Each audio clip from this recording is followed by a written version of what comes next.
mean I really want to kill you. You're the second one today. Well, this is a good place to stop. I know we're a little short, but I have an important call to make. We'll make it up to you Thursday. See you then. Have terrible dreams.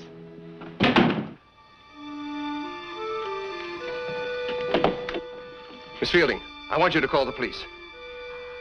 I'll come at once. Oh, Doctor, my mother, she was on her way to Pasadena to see my aunt. They said there was an accident. She may be dead. I must go to her.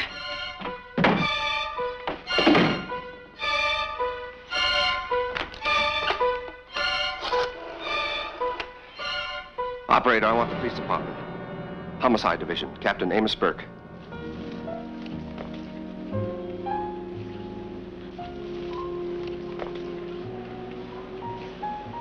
An angel? No. A bunny? No. Who? Your landlady. Hi, Amos. How did you get here? Henry let me in. You and I had a date 2 hours ago. Oh, I forgot. You know, I left the office early to take a nap and boom. I'm sorry, Alicia. Peggy. Oh, Peggy, Palm Springs. La Jolla. La Jolla. Let's go, Amos. Where to?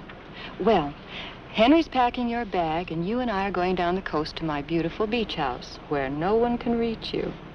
No phone calls or murders or Alicia. Ah. And you know what you're going to do in my beautiful beach house where no one can reach you? You're going to sleep, sleep, sleep. Telephone, boss. Mr. Dr. Techman. Mr. Dr. Techman. That's right, boss. Amos Burke speaking. One of my colleagues was talking about you the other day, Captain Burke. And when the symptoms revealed themselves naturally, I related it to your name. I see. What can I do for you? Help prevent a murder? Whose? Mine. One of my patients wants to murder me. Well, what's the patient's name? First, let me explain. Now, most of my patients are neurotic, but this person is definitely psychotic. Doctor, please tell me the name. I'm dealing with a homicidal maniac, and I want a court order for committal. Can I get one right away? Doctor, you can go into all of that later. Please tell me the name. Oh, yes, of course. The name is...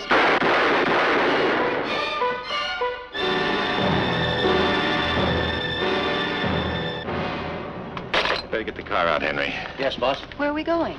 You're going home to Palm Springs.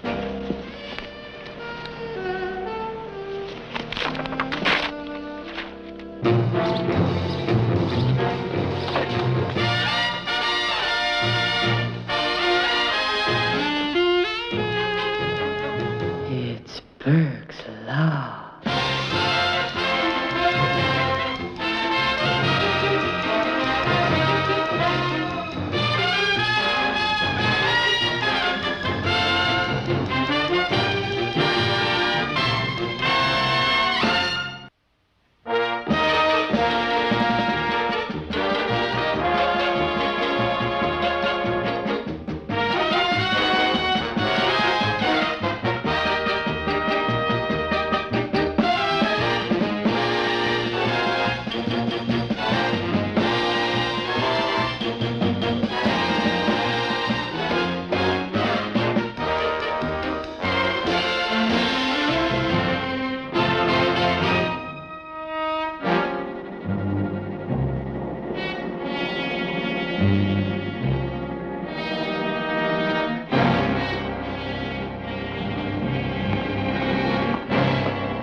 You got here fast. Your wish is our command.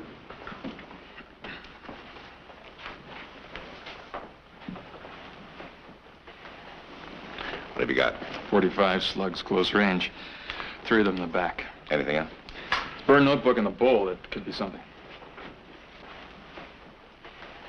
Who's that girl in the outer office? It's Techman's secretary, Janet Fielding. Have you talked to her? Just for a moment. She's all broken up. Well, let's try to put it together. Bring the bowl, will you? This is Captain Burke, Janet Fielding. I know how you must feel, Miss Fielding, but I'd like to ask you a few questions. What a day. What a totally terrifying day. Absolutely terrifying. I drove as fast as I could. I beg your pardon. And while I was driving up and down the freeway, looking for my mother's dead body, the real excitement was going on here. Your mother had an accident? Oh, no, it was only a false alarm. Mumsy's just fine. Who called you? Well, I don't know. I couldn't even tell if it was a man or a woman. It was a whisper. A murderer? Probably. Whoever it was wanted her out of the office. Oh, no. Didn't you tell me Tuesday's patients also had appointments on Thursdays? Yes, that's right. Doctor had one set of patients on Tuesdays and Thursdays and another set of patients on Mondays and Fridays. What about Wednesday? He played golf. I see. Les, do you think we can get the newspapers to hold back the story for a day or two? No, I don't see why not. They cooperated with us once before. Yeah. Why don't you get on it right away? Use the phone in the doctor's office.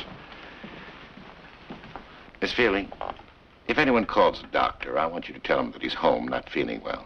Do you think you can do that? Yes, I guess so, but why? Well, I'm not sure myself yet, but I think we've got a homicidal maniac on our hands. And I'd like time to check the stability of the various patients without their knowing that I'm checking.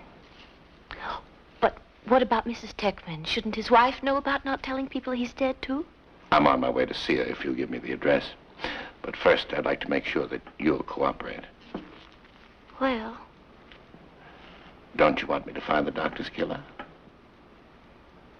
Didn't you like the doctor? he was like father to me. But you hated your father, is that it? How did you know? Oh, I don't know. Things just come to me. Tim.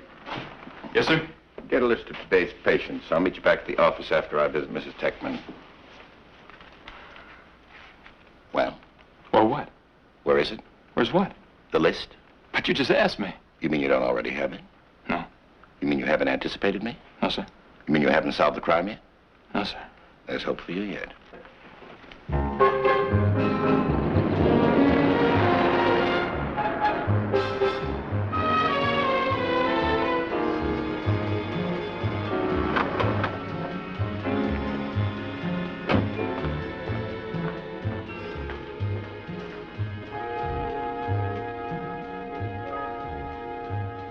Aha! Got your key again. Some psychologist, you... Oh, I'm so sorry. I thought you were my husband. He forgets things. If he were his own patient, he'd have himself committed. Oh, Miss Techman, I'm Captain Burke of the police department. Has that wild boy been drunk and driving again? Eric won't like it. But do come in. He should be back any minute. Oh, Captain! Don't step on the crack. You know, step on a crack, break your husband's back. I'm superstitious. Or rather, I think I am. It started as a joke, and Eric naturally took it as a reflection on his powers as an analyst. Drives him out of his mind. Can I give you a drink? No, thank you, Miss Techman. I'd like to talk to you. May we sit down? Ooh, you sound so serious. Well, certainly, Captain. That boy must have done a dreadful thing this time. What boy? I don't know his name. I don't know the name of any of Eric's patients, only the shape they're in. At the moment, they all seem to be wrecks. Must be the full moon. Sure I can't get you a drink? Oh, no. Positive. Too early? Too late? I can wait. It's about your husband, Miss Techman. Oh? Bad? Yes. He's dead. Is there someone I can get to stay with you? How? Someone shot him 3 times. I always thought 3 was his lucky number. What? There's no use pretending, Captain Burke. I'm shocked, but not grieved. The fact is, Eric and I didn't like each other. Do you realize you've just made a very damaging statement? Yes, I'm aware of that. But I believe people can dislike each other without wishing them harm. I hope someone else believes that, too. I believe it. Thank you. That helps. Now we need your help. How? We feel that one of today's patients was your husband's murderer. We'd like to smoke him out if we can. I want you to tell anyone who phones the doctor that he's in bed, ill, that he's under sedation. Will they believe me? All but the killer. What will he believe? That he, or she, only wounded the doctor. Or that you're lying. Isn't that a little dangerous for me? We need your help, Miss Techman. All right, I'll do it. Thank you. If, you'll excuse me.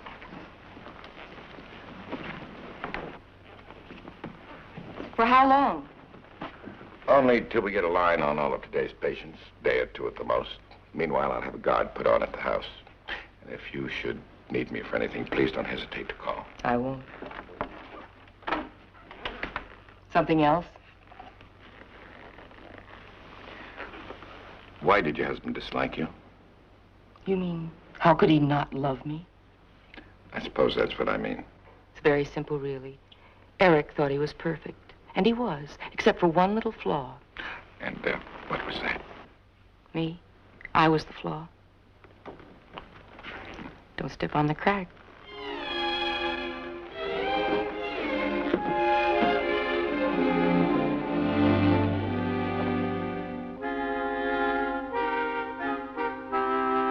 Yeah, that's right. Gigi Stringer, star stripper. Oh, she only gives one show a night, I see. When's it over? When's it start? Thanks. Yeah, that's one more could have done it. Find me the killer yet, boys? We got it down to 5. Dr. Techman handle only 5 patients a day? No, 8. One's in a sanitarium, another's in jail. The other got elected to the Senate. Okay, who's left? Dory Marsh. Dermarsh. Oh, yes. Girl movie star, top box office, That's right. real dingly. Larry Forsythe. Boy drunk. Oil well for a mother. And? Helen Forsythe. The boy drunk's mother, a lady millionaire. Dominic Farrow. Boy klepto. Kleptomaniac is someone with persistent erotic impulse to steal, usually without economic motive. Someone who takes something that doesn't belong to Jim, him. I know what a kleptomaniac is. And Gigi String. Girl, wow. Stripper at the Purple Pussycat. All right, we'll divide them up. You two can... Yeah, I know. All the men. That's right, Tim. Your old captain's going to climb into the line of fire with all the girls. What do you want us to look for? Oh, for any unusual nervousness, anxiety, agitation of any kind. Sore head, maybe someone even who's too nice. In short, anyone who arouses your suspicion. I'll get it. Yeah? Yes, Sergeant. All right, let me have the address. Yeah? Yes. All right, I've got it. Oh, Sergeant, alert the officer in charge to cool it. I don't want him to know who I am. Right. Well, it looks like your old captain's had a change of heart. I'm going to let you two have Gigi String. What happened? A robbery was just reported at the home of our lady millionaire, Helen Forsythe. I'm going along with the burglary detail. Are you ready for the Purple Pussycat? All right. Let's go, you evil old man.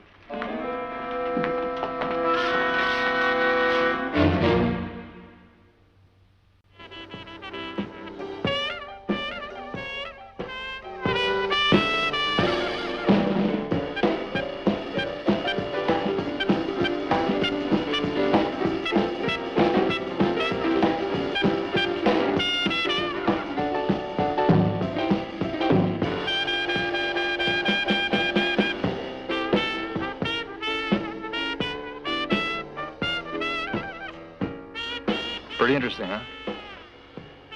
Very cultural. Do you like it? Sure, I like it. Hey, look at her eyes. Are you kidding?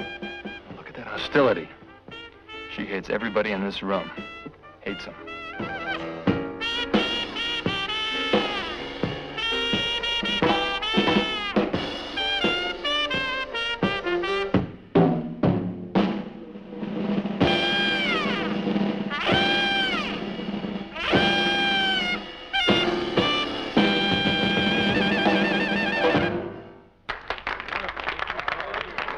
Let's talk to her.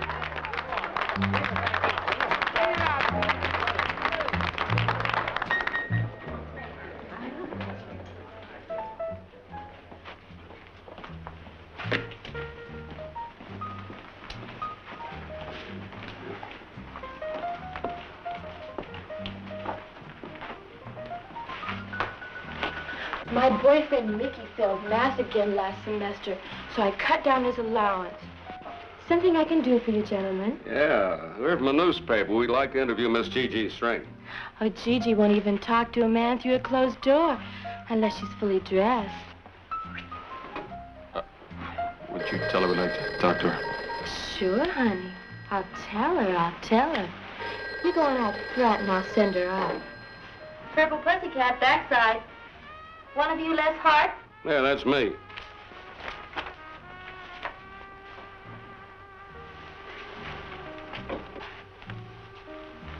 Art speaking. Oh, where are you, Amos? I'm at Helen Forsythe's house. When you get through there, have Tim start around-the-clock protection for Janet Fielding. She's the doctor's secretary. Did you find something? I think so. I don't know where it leads yet. I'm following it through now. All right, we'll check with you later. Not one fur missing, not a piece of jewelry, nothing. You sound disappointed, Mrs. Forsythe. It's just that I think I got some pretty wonderful things here, and then along comes the thief, thinks they aren't even good enough to steal. It's probably all a blind. What do you mean a blind? Deliberate vandalism to keep you from noticing that something more important is missing. Well, what things could be more important to a lady than her jewelry? Maybe her gun? Which one? The one that was in here, what was it? Oh, a 45, double action. Joe, did you find a 45 in all this mess? No, Captain, I haven't. Captain? I mean Burke. I'm sorry, sir. You didn't say you were a captain? Slipped my mind. Captain of what? Wait, he called you Burke. Well, you must be Amos Burke, the millionaire detective. Silver Star in the golden car. My. Nothing here, sir. Keep looking. When did you last see the gun? I don't know. Who keeps looking? Pretty big fuss for a pretty small robbery, wouldn't you say, Burke? Nothing's too good for you, Mrs. Forsythe. We millionaires must stick together. You can say that again. Oh, it's a jungle out there, Captain. In here, too, looks like. Oh, that stuff left over from my bullfight period before that old quack spoiled all my fun. What old quack? My analyst, Dr. Techman. Oh? You have an analyst, Mrs. Forsythe? But doesn't everybody? Actually, I first went to him because he was driving my son Larry right out of his mind. Then the next thing I knew, there I was on the couch, grappling with my own persona. Grappling with what? My persona, which according to my doctor was non grata. Persona means the real you, and according to my doctor, the real me is all violence. I see. What's wrong with your son, Larry? He's very disturbed. And you think the doctor is at fault, is that it? Well, he says he isn't. He says Larry's trouble all started when his daddy's first oil well come in, swept us all off the porch of that farmhouse and all this jazz. But I say Larry used to be sweet and gentle, and now he's getting mean, and I'm getting meaner, and Dory's going right round the bend. Dory? That's his girl, that sweet little movie star. He's in love with her, Dory Marsh. And she used to be in love with him, too, before Dr. Techman twisted that all up. Is she a patient? Oh, she started this whole thing, and now we're all drowning in black snake soup. Have you, told the doctor how you feel? Oh, yeah, but I don't think he listens. Are you sure? No, but then I don't have to be sure of anything anymore. I'm sick. One more question, Mr. Forsythe. How violent can you get? Why don't you ask my doctor? My doctor says that I'm this split personality, see? Half of me wants to take it off, but the other half of me wants to keep it on. I see, that's why you went to a psychologist. Right. I gotta decide to be just one person, stripper or lady, one or the other. But my doctor says that it is this dichotomy of being both that is driving me fruit, see? What? Dichotomy less. From the Greek word dichotomia. It means a division into two subordinate parts. Therefore, cutting and dividing. Hey, that's right. You in therapy? No, I studied with a psychologist at Pomona U. No kidding. I bet that my psychologist could lick your psychologist. Probably. Mine wasn't very strong. Well, to tell you the truth, mine's no cannonball either. Sometimes I think that he ought to pay me for those questions that he's always asking me. What do you feel when you're up there stripping, Myrtle? That's my real name, Myrtle. Or, what are you so sore at everybody about? Well, I didn't used to be sore at everybody, but now I want to crack them all in the mouth. And what are you so stingy about? Well, I didn't used to be stingy either. But now, I read yesterday's newspapers from the bottom of the bird cages just to save 10 cents. Gigi, you think your doctor isn't doing a good job? Lousy is the word. I don't know, either he was a lousy analyst or I was a lousy patient. Was? Yeah, was. I quit today. Why? Because I quit every day, Clyde. Let's hope one of these days it takes. You pick up the tab because, I'm still stingy.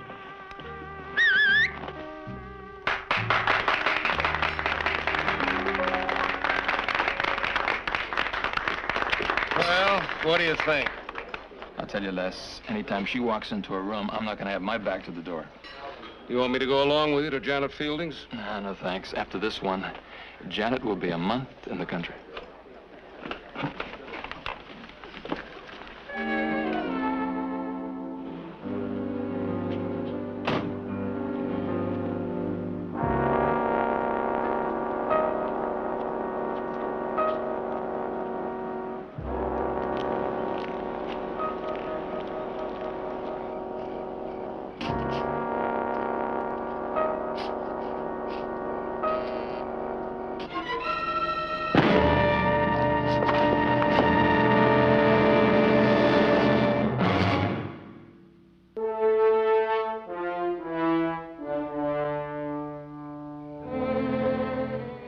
You were alone when you found him.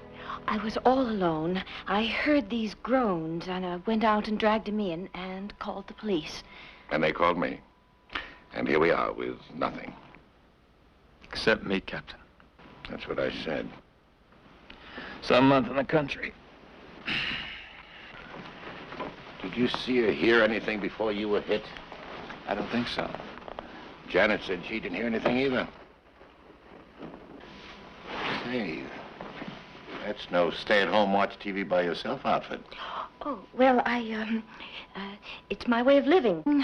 Under wraps all day, break out at night, especially when Mumsy's in Pasadena. Are you sure you didn't have a man here with you tonight? What for? Did you smoke cigars? What? Oh, I must have let it go out in all the excitement. Oh, what a shame. No matches. Oh, goody. You been smoking cigars long? Oh, only since I gave up pipes. You see, Daddy was very fond of pipes and cigars. I thought you said you hated Daddy. Oh, well, that's only half of it. I hated him and loved him. Ambivalent. That's what I am. Hate, love, hot, cold. Am I ever hot and cold? What was the name of the man who was here? Dominic Farrow. You beast. Would you like a glass of water? I'll get it. You sure? I'm okay. Dominic Farrow. One of the Tuesday patients. Boy klepto. Would you describe him to me? Well, he's tanned and very handsome, and he has all those muscles and wild eyes and silky hair all over his chest. Were you in love with him? Now, whatever gave you that idea?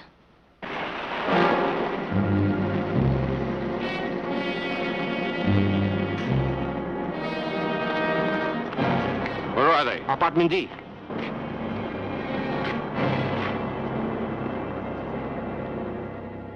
So Dr. Techman said I should stop Dominic from running to me all the time. But what could I do? I'm his mother image. Amos, somebody shot Mrs. Techman. What? They don't know how bad yet, but they picked up a guy on the grounds. Who? Dominic Farrow.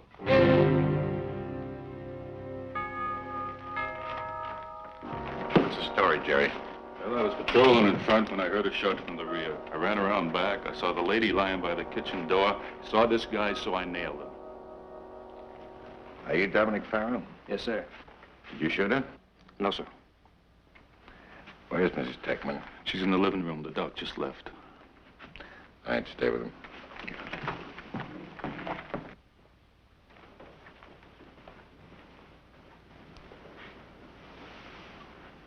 If you say it's only a scratch, Captain, you can turn in your badge.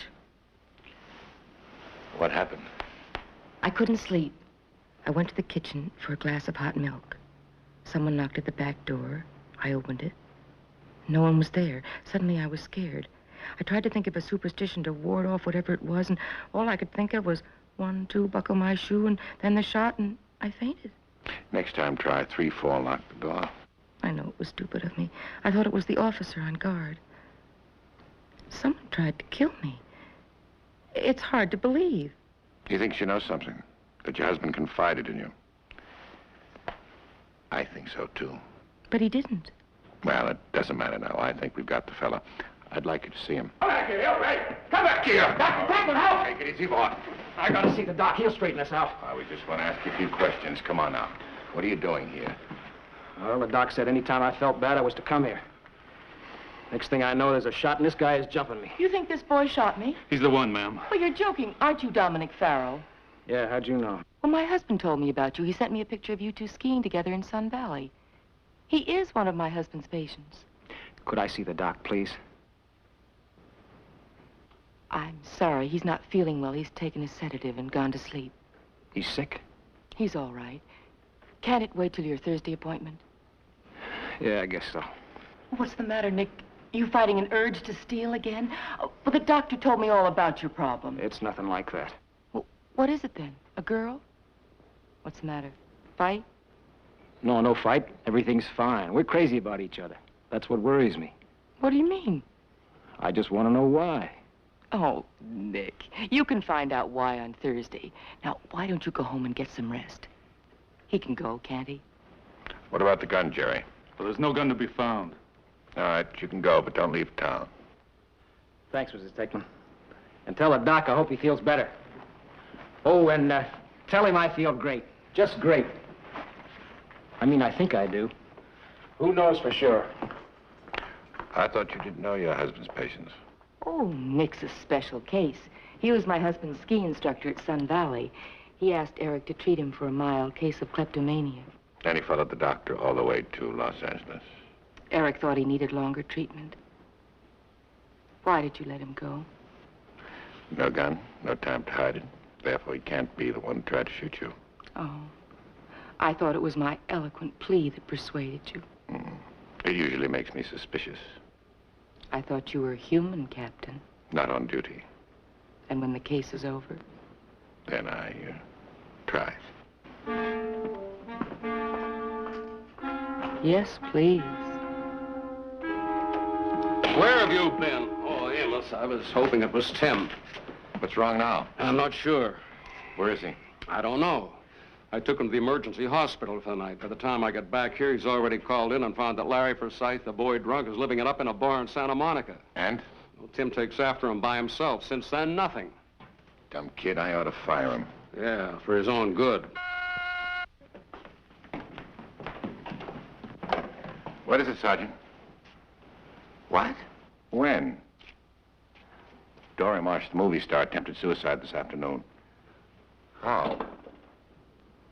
She went into Beverly Hills pet shop and tried to buy an asp. An asp?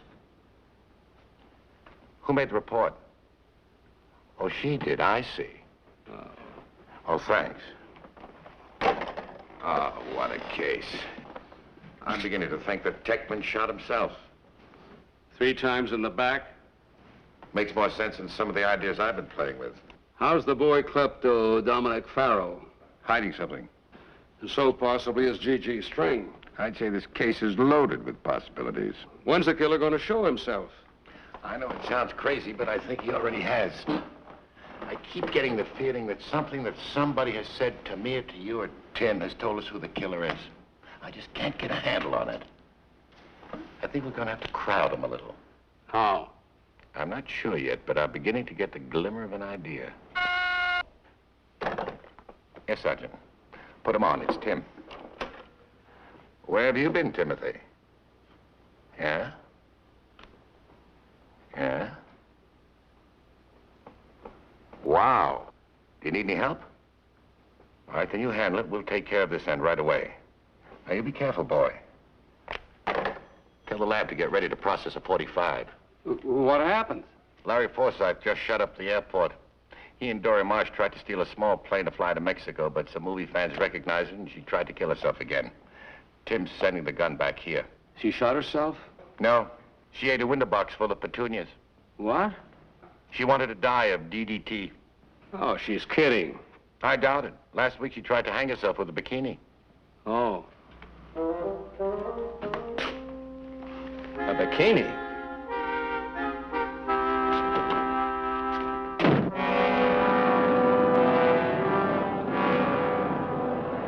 Why'd you try to kill yourself? I didn't. That was some reporter's idea. I just ripped out the petunias because I was sore. I didn't try to eat them. I don't eat petunias, only morning glories. Oh, I see. This whole thing was just a gag, is that it? Sure. And that's why you stole the plane? That's right. Or did you have some other reason for wanting to leave the country? If you must know, I was running off to marry what's-his-name. You're Larry Forsythe, Yeah. son of Helen Forsythe, right? You know, Ma? Now, the gun we took from you, that didn't belong to your mother, did it? No. Now, the matter of the Cessna, why did you do it? What's a Cessna? The plane you tried to steal? Don't you know how to fly? I don't know how to do anything. I'm rich. You'd have been killed. Oh, I don't know. I figured once I got it up, I could fiddle around a little. Well, how far did you get? Couldn't find the starter. All right. Just one more question about this elopement. Who were you running away from? Your mother? Your parents? Well, then who didn't approve of you getting married? A relative? Friend of the family? A doctor? Larry? Just let her alone, will you? She's had a bad day. Look, I'll buy their dumb plane. I'll buy their whole dumb airline, but just you let her alone. You'd do anything for her, wouldn't you? I'd die for her. You would? Well, sure, baby. Didn't I grab that plane? You know I can't fly. But you were taking me with you. Well, you want me to die alone? Oh, baby, no.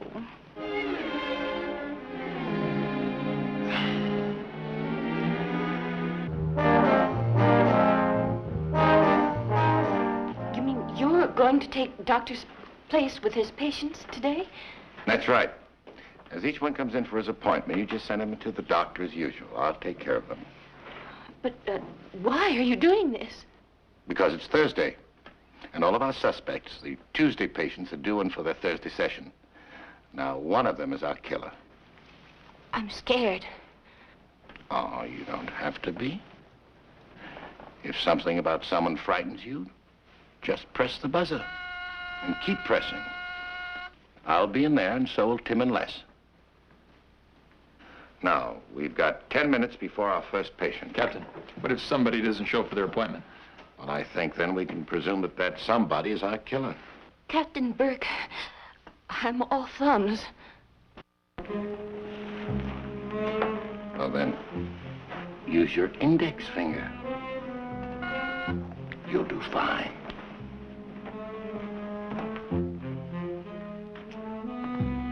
Suppose you do fine? Let's hope so. Well, that's a good scientific approach. I don't like it, Amos. It's too risky. One of them could shoot you coming through that door. Well, we've got to do something. The old captain's going to be a target. Captain, I've got a theory. Here we go again.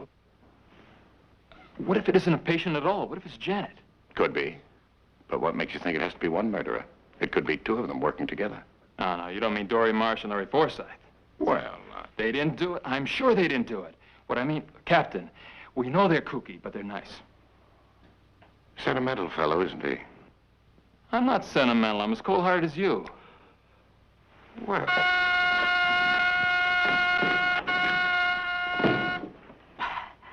Testing. Hey, somebody's coming. Yes, send him right in. Come on.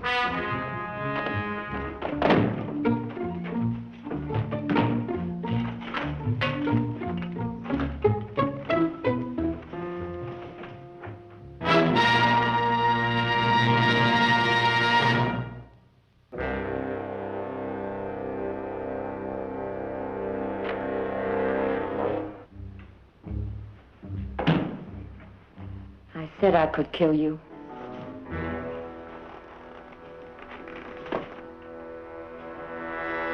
You must be Gigi String. Where's the doc? He's sick. Oh, something bad, I hope. Very bad. He's dead. What do you know? How? He was murdered. Natural causes, huh?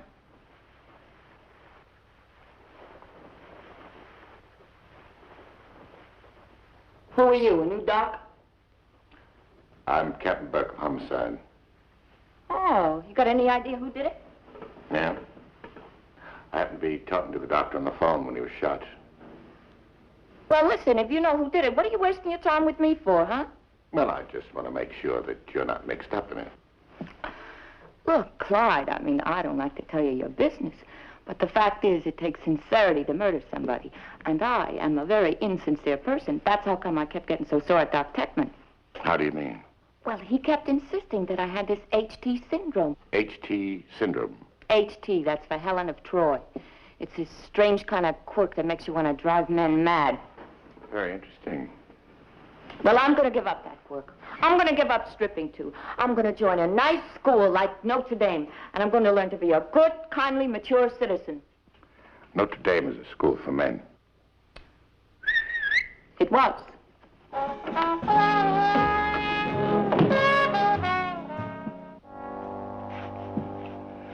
She's 40 minutes late already.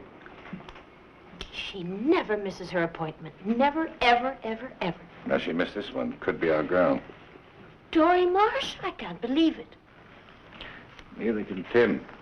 Go get her, Les. Right.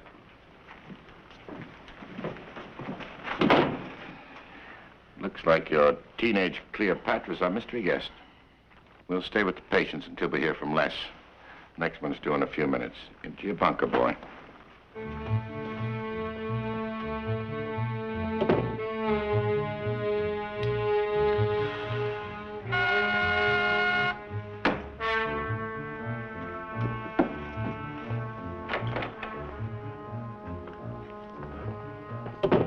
Okay, I'm licked. You saw her, Doc? I thought you'd be glad. Hello, Nick. Hey, you're the police guy from the other night. What are you doing here? You still think I shot Mrs. Techman? No, but somebody shot and killed Dr. Techman Tuesday night. Well, we all have to go sometime. What? Oh, don't get me wrong. I like the Doc, but, well, he got me a little jumbled up. How's that? It's a long story. It's your hour. Oh, yeah.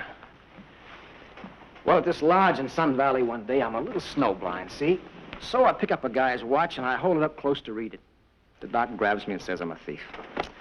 Next thing I know, I'm having my head shrunk twice a week as a kleptomaniac. Hey, Captain, I gotta ask you a question. Go ahead. Well, is there a job, anything I can do for the police force? Yeah. Stay out of trouble. Nick, you were very close to the doctor. Did he ever confide in you? What do you mean? Ever say anything about his wife? Well, sometimes. Like what? Not much, just that she was eccentric. I can vouch for eccentricities. I saw one of them. Huh? She jumps over cracks. She does what? You know the old saying. Step on a crack, break your mother's back.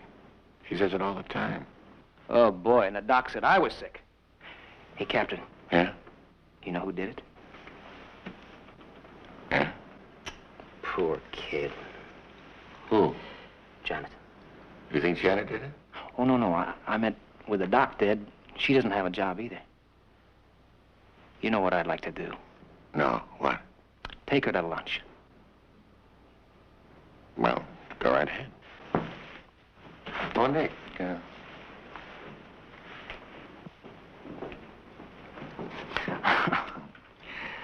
Daddy gave it to me. Oh. Janet, Nick wants to take you to lunch. Do you want to go? You've twisted my arm. Have it back at 21. Yes, sir.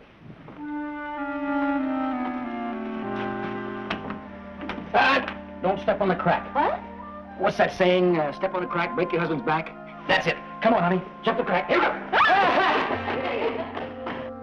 Have you tried Dory's studio, Les?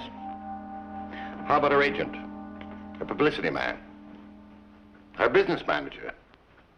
Oh, you have? I've got an idea, Les.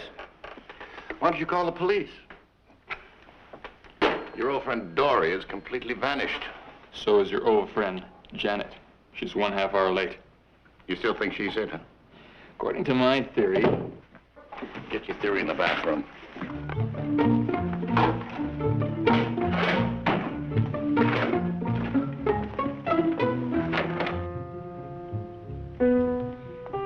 I came to apologize, Doctor, for... Go right ahead, Larry. Who are you? I'm Amos Burke. I'm filling in for Dr. Techman. You don't seem surprised. Nothing surprises me today. Do you want to tell me about it? Well, I'd rather tell the doc. I mean, she's his patient. Can't find her anywhere. Yes, I know. We're looking for her, too. Why? Well, I'm with the police. The police? What's Ma done? Your mother. I meant Dory Marsh. You're kidding. How can there be anything wrong with Dory? She's right here. Dory? It's okay, honey. It's only some guy from the police. Police? Why? Why'd you miss your appointment this morning, Miss Marsh?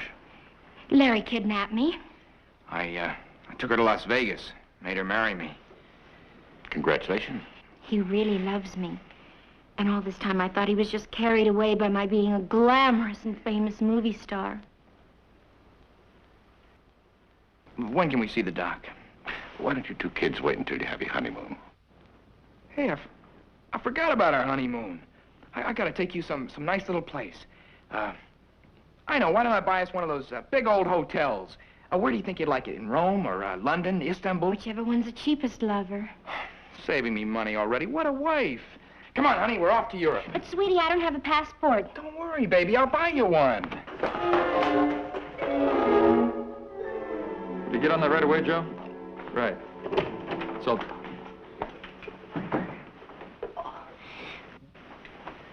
I'm sorry I'm late, Captain, but you can't have lunch and break your engagement all in a half hour. You broke your engagement with Dominic Farrow?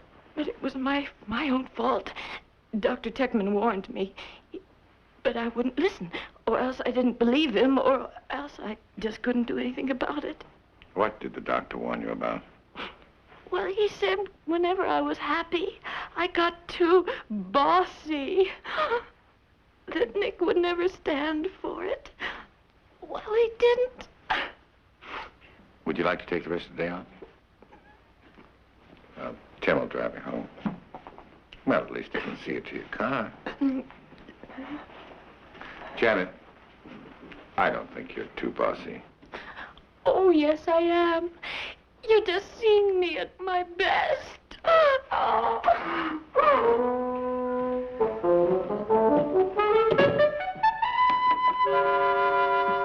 Toto!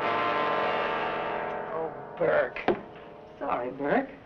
I thought you were that old bull artist, the doctor. What are you doing here? This is my appointment. Did you come here to kill him? No, I just wanted to see whether doctors have traumas, too. Where is he? The doctor was killed late Tuesday. No. One of his patients, the killer. Captain, you think I did it? No. But whoever stole that gun from the cabinet wanted me to believe so. I guess I'm not so tough as I thought I was. I thought I was a mean woman. All those bullfights and knives and guns. Every time the doctor'd say something deliberately mean. Part of my treatment, I guess. Well, instead of socking him like I wanted to, I'd go home and fall off a stool. Or kick myself in the shins with a chair. Once I hit myself over the head with a flower pot. Well, I'm no violent sadist. I'm just a dumb masochist. I'm made of cotton balls and chicken wings. But lately I've been so mad at that doctor, I like to blow my brains out. You know who killed him? It's getting close. I can almost feel it. Well, I didn't like the phony, but I don't believe in murder. I hope you crack it. Mrs. Forsythe, I just think I did. What? Something I've been trying to remember. Just add it up. I've got to run if you'll excuse me. Can I see you out? No, thanks. I think I'll just sit here a while. Besides, my hour's not up yet. Where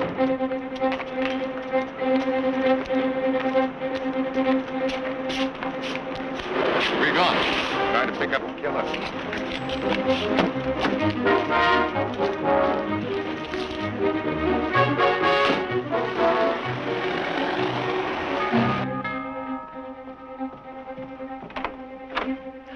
Oh, Captain Burke. May we come in? Oh, yes, of course. Oh, watch the track, Tim.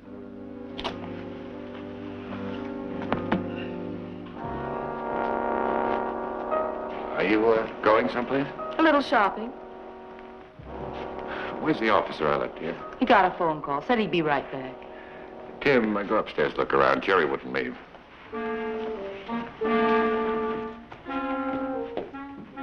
My. He does get around. Tim, I think you'll find another friend of ours up there.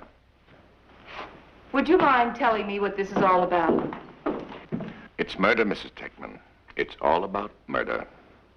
I'm late, Captain. If you'll excuse me. I think a jury will have to decide that. What? I'm booking you for first-degree murder. Oh, by the way, you almost had me fooled shooting yourself in the arm. Very clever. Captain? Well, come on, bring him down. You find Jerry? He's conked in the head, but he's okay. And Captain, I found 6 suitcases packed and all set to go.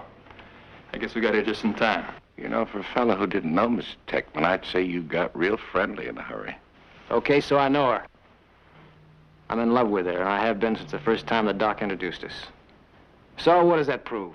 That you're an accessory to murder. Betty did the killing. You stole Mrs. Forsythe's gun. You know something? The doctor was right. You are a klepto. You're fishing, Captain. But you furnished the bait.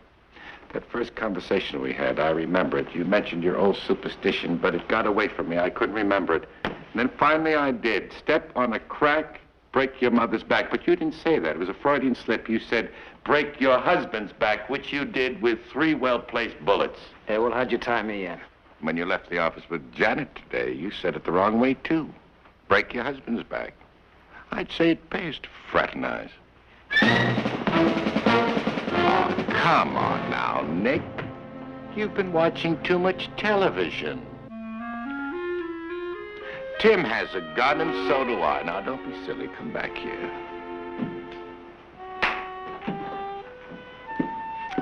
I'm glad you didn't shoot him. He's a nice boy, really. Tell you the truth, I left my gun in my other suit. We were going to Switzerland. Nick was going to teach me how to ski. I doubt there'll be much snow at your new destination. Tim, call headquarters, get a car, and book 'em. I'm sleepy.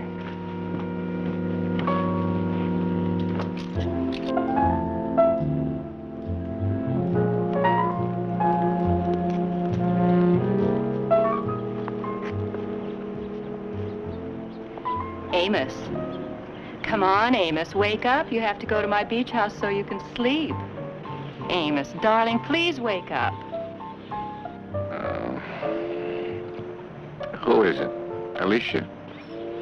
No! Sandra? Tuesday? Natalie? Ann Margaret? Carolyn? Liz? Well, who is it?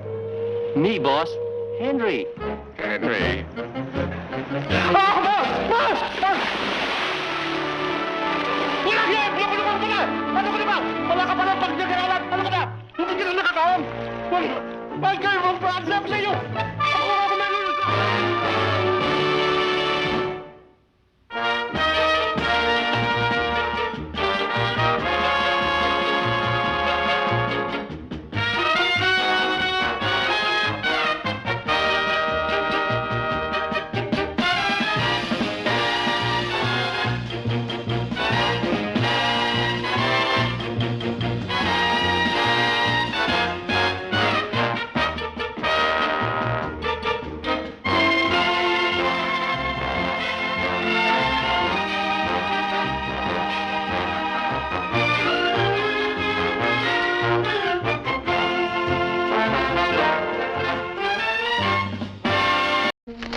eye of newt, toe of frog, blood of a freshly hanged man. Oh, I wish I didn't have to wear this silly thing. A design to summon your satanic majesty. A design to summon the Prince of Evil. For a little talk. Well, now, for the juice. Dun, dun, dun, dun, dun, dun, dun, dun. Dun, dun, dun, dun, dun, dun. Da, da, da. Da, da, da. Dum, da, da, da. Da, da, dum. Da, da. Within this design, safe as I can be, la dee da dee dee dee dee.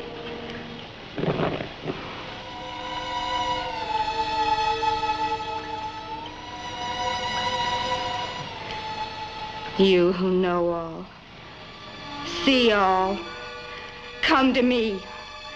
Tell me who my enemy may be.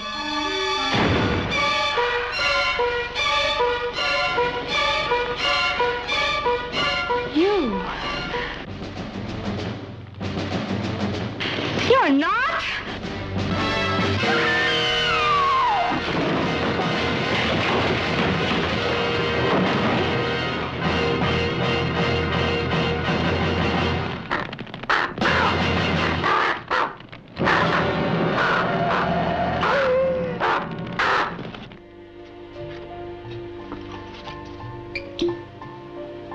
Yeah. Sugar, you are a fine-looking girl, but you sure are a wretched bartender. I want to be loved for my talent, not my looks. Why don't you quit while you're winning? Oh, Amos, you'll love this drink. It's like a grasshopper. Only better. I call it a locust. It'll probably take me 7 years to recover from it. Nobody likes a wise guy.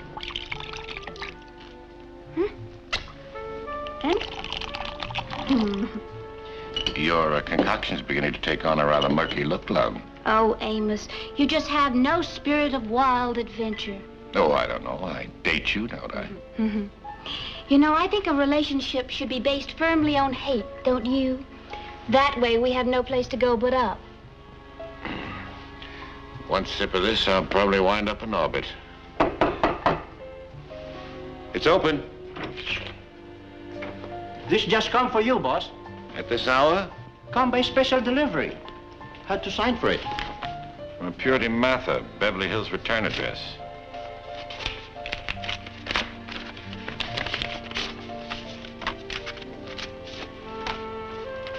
You go back to bed now, Henry. Thanks. Auditioning one of my rivals? Sugar, a man would be out of his mind to seek elsewhere when you are obviously goddess of the night. If I thought for 1 minute that you meant that, I'd turn to butter. Restrain yourself. Butter on the rug brings ants.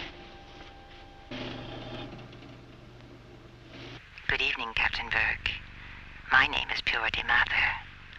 I'm a direct lineal descendant of Cotton Mather, and there are some who say I'm a witch. I'm about to be murdered, Captain Burke. Oh, I have a way of knowing these things. Sometimes a seance will reveal it to me, and sometimes my familiar, my crow, Baal Shaman, tells me. I'm not sure exactly when, but certainly by the time you receive this record. In the record jacket, you'll find a list of suspects. I've included them so you won't have to waste time on false starts. The question is, who killed me, Captain Burke? Annette. No, I don't think so. She sounds much too serious. 10 past midnight. At this hour, I can believe almost anything. Henry, put on your socks, comb your locks, and let's go. Tarantado nakakainis. Hindi na nakatulog. Ano yan? Utos ng utos. Walang tigil. Forget that Japanese Sandman routine. We've got to hit the road.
Diana was murdered. No question about it.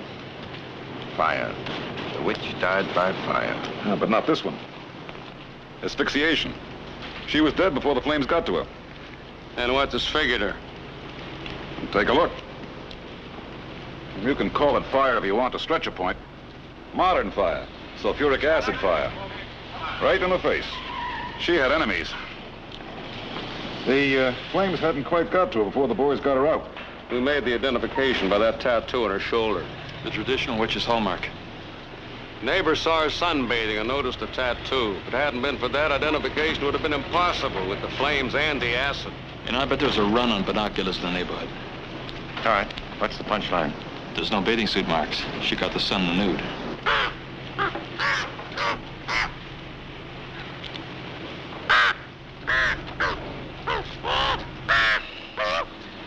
Have him remove the body now.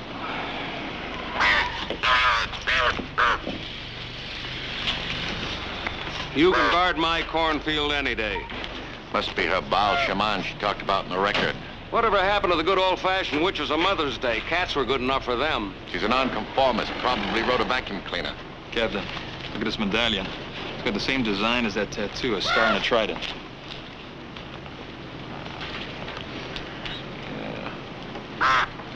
Hey, what's that?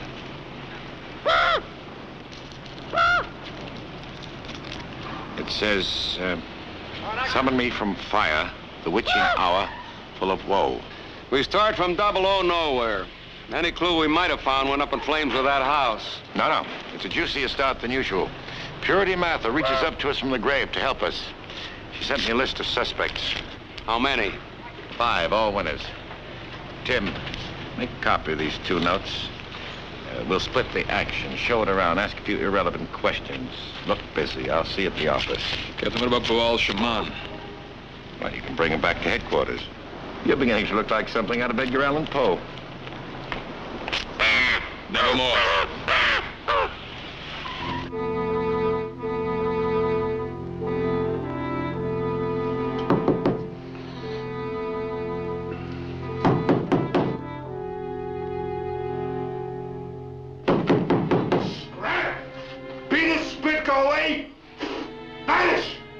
Contemplating my navel. Police, O'Shea, open up the door. I'm sleeping. Now you beat it or I'll call down the wrath of the heavens. You have to the count of 3 to open up. 1. You're kidding. You've got to be kidding. Tell me you're kidding. We're kidding.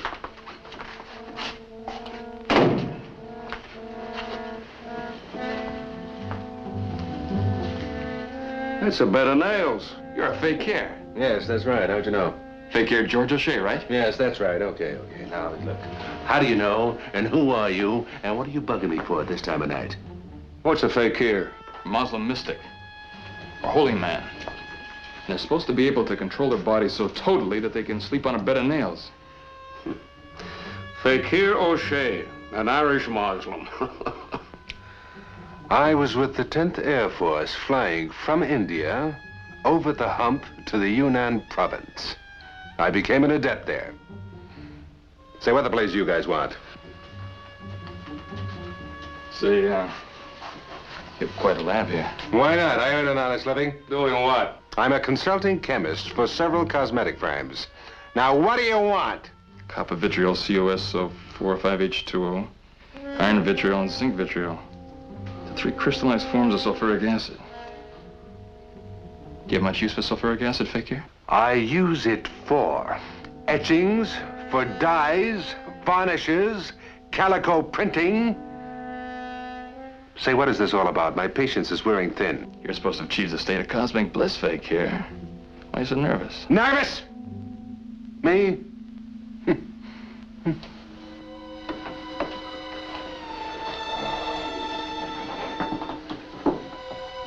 Your nightmares. You'll go away if I think kind thoughts. Try thinking kind thoughts about Purity Mather. Purity Mather? Did that witch send you here? You don't like Purity Mather? I've learned to banish hate. It certainly sounds like it. O'Shea, Wouldn't all of this be carried on in some lab provided by the company you work for? I'm carrying on some private research. Such as? I'd rather not say. Force yourself. All we have downtown are some uncomfortable mattresses and foam rubber pillows. All right. All right. I perfected a pill that will enhance the color of women's lips. That way they don't have to apply any lipstick. Sounds like something out of Jules Verne. It might sound like that, but I done it.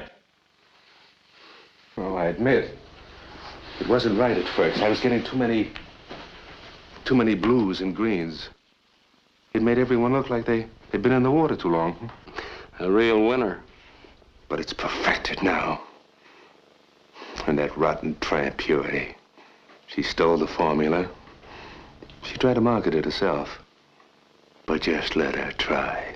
Someone poured sulfuric acid on her around midnight. She's dead. Care to tell us where you're at 12 o'clock? Oh, 12 o'clock. Yes, I was at the mosque at Sanders and Stein Streets. Anyone see you there? About 50 people, and you can check it. I led the prayer. It was the evening Naga. I was there until about 12:30 p.m. Tim, show him the note. Does this mean anything to you? Summon me from fire, the witching hour, full of woe. The witching hour is midnight. That's all I know about that. It's not much help. We'll be in touch, Mr. O'Shea. Fakir O'Shea! Have it your way.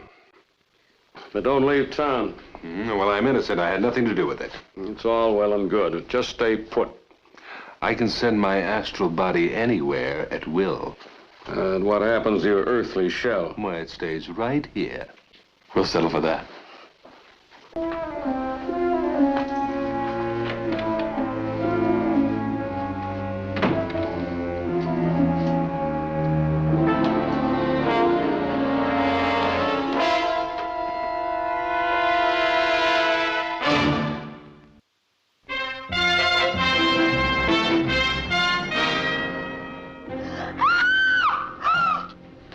It wasn't a rough climb until the last 10 stories.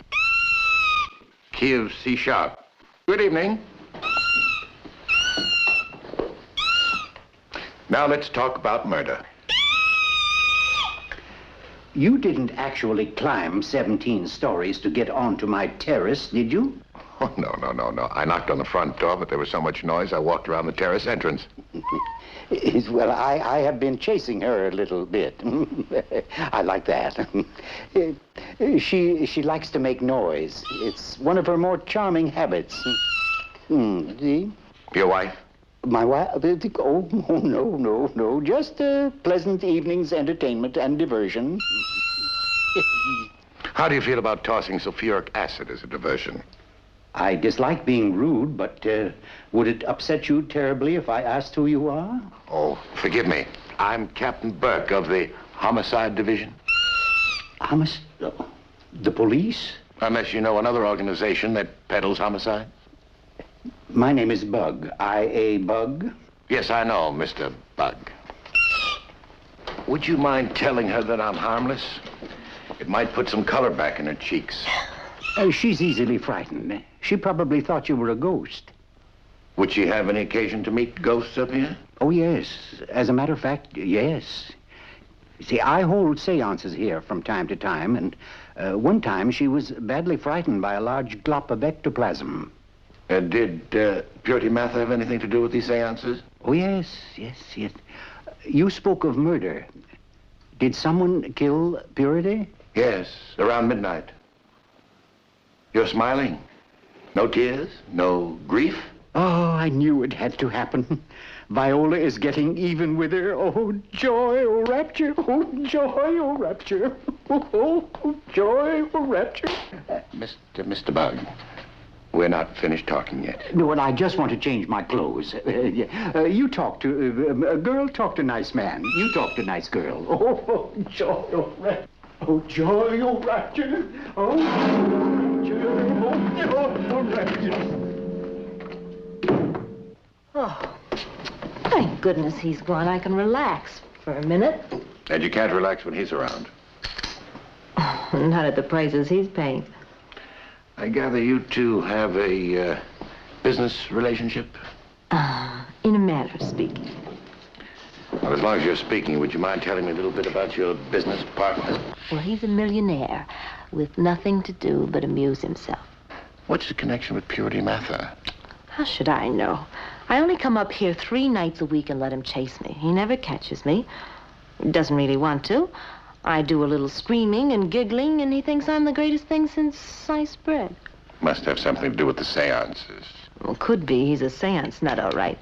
He keeps trying to call back the ghost of his childhood violin teacher. His what?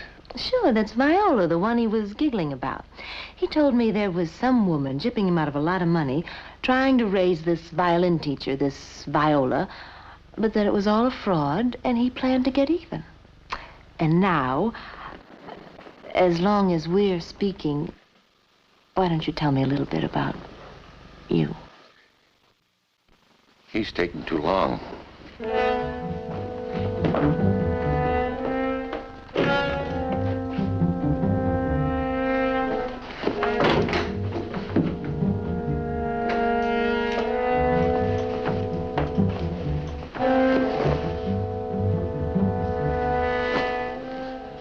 The bug has split.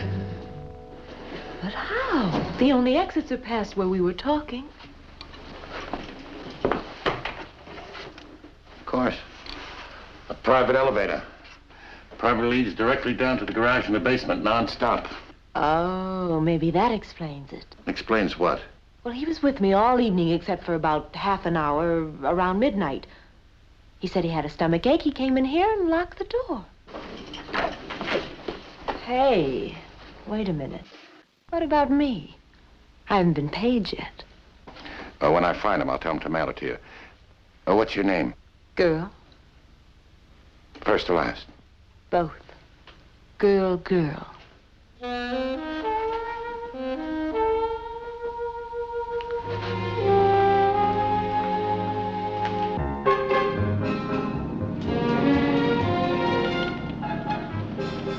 Sergeant, put on an APB on a little ball of fuzz named IA Bug. About 5'5", pushing 60 from the other side. Now, you can't miss him. He'll be the only one in the street wearing lederhosen. I've got some illuminating sidelights on one of your suspects, Count Carlo Sapesti. Want it now? Well, for openers, he claims he's descended from a long line of Transylvanian royalty, some of whom had very long teeth. Long teeth? Yes, vampires. Everyone knows it's a gag, but he carries it off smartly. Your chief, too, is amazingly accurate, Sergeant. Did it happen to tell you where I might find this character?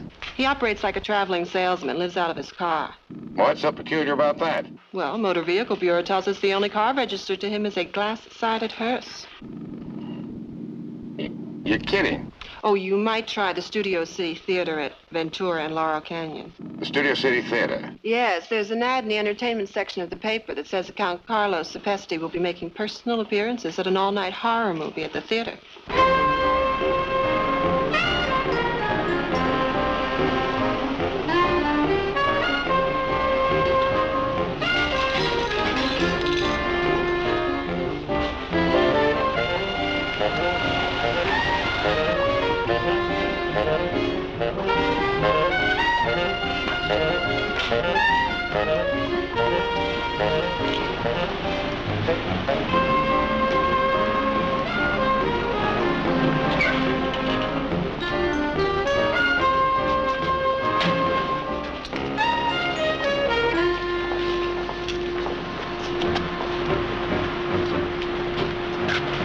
Are you Count Sapesti?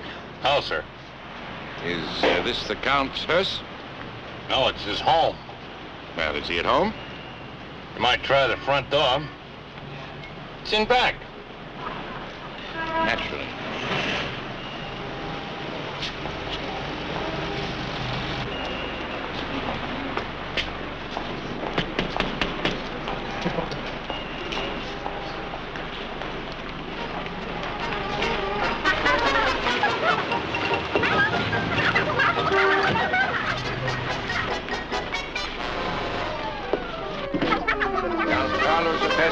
What? I said, are you Count Carlos Sepesti? Can't hear you. Well, that was pretty rude. And just when the cat was going to eat the mouse. I'll get you all the mice you can eat later. Right now, I want to ask you a few questions. By what right do you ask me questions? Section 836, Penal Code, State of California. I think you're a policeman. I think I want to sit down. Oh. I'm Captain Burke of Homicide. Violence. Oh, I thought vampires doted on violence. Blood, victims, all that sort of thing. By the way, do you care for a drink? I'm having a Bloody Mary. No, thank you. I hate them too, but they keep up my image. Yes, it's quite an image you have, making personal appearances at horror movies. It's better than collecting unemployment. Yes, I imagine it must be quite embarrassing to fill out those forms. You said you had some questions. About what? Oh, like, where were you at midnight tonight? I was at a banquet with friends. Oh, you have friends? Of course I have friends. Don't be a boor. Why shouldn't I have friends? Oh, I don't know. It just seems to me that a man who can change into a bat at the drop of a corpuscle might very well... All right, let's leave my personal habits out of this. So I'm a vampire. Nobody's perfect. A minor character flaw. So I was with friends. Now, do you mind telling me why you ask? Do you know Purity Mather? That trollop, that strumpet, she called me a fraud. A fraud, can you imagine? And right in front of some of the wealthiest society people in town. I could have killed her. That's my next question. I beg your pardon? Did you kill her? That's ridiculous. Well, she's been murdered, and it seems you have a motive. How did she die? Sulfuric acid and fire. Not my style.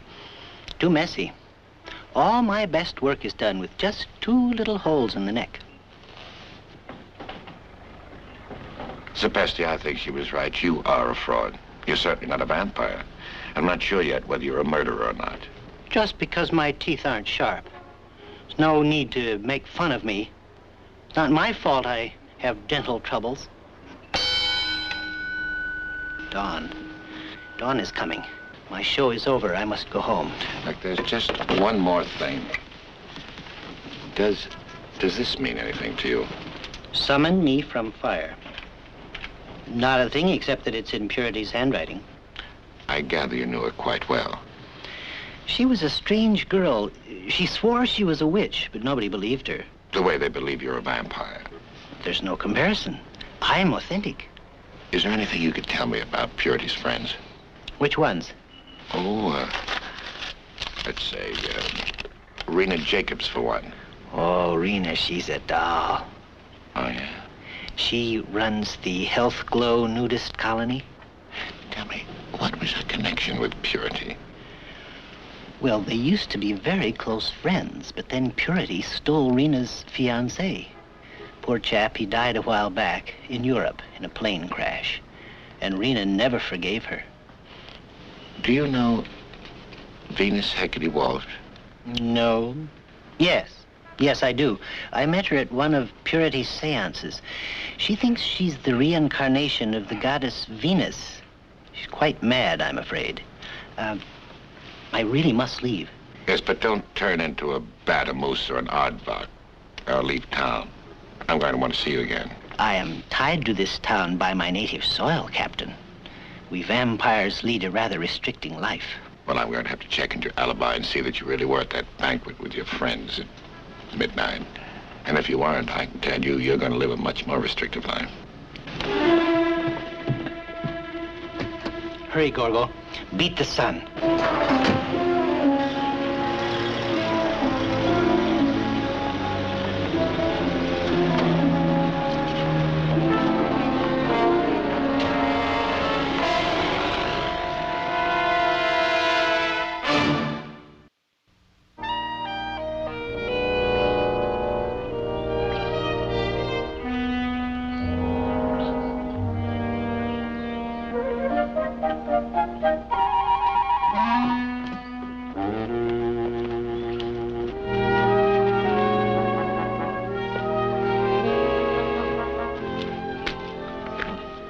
Well, the sign's very explicit, Captain.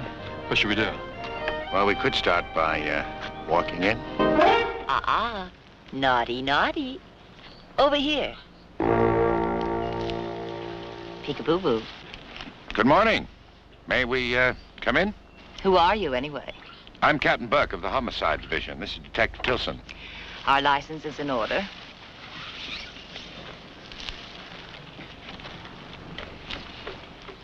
Well, I must say I'm not here because of licenses.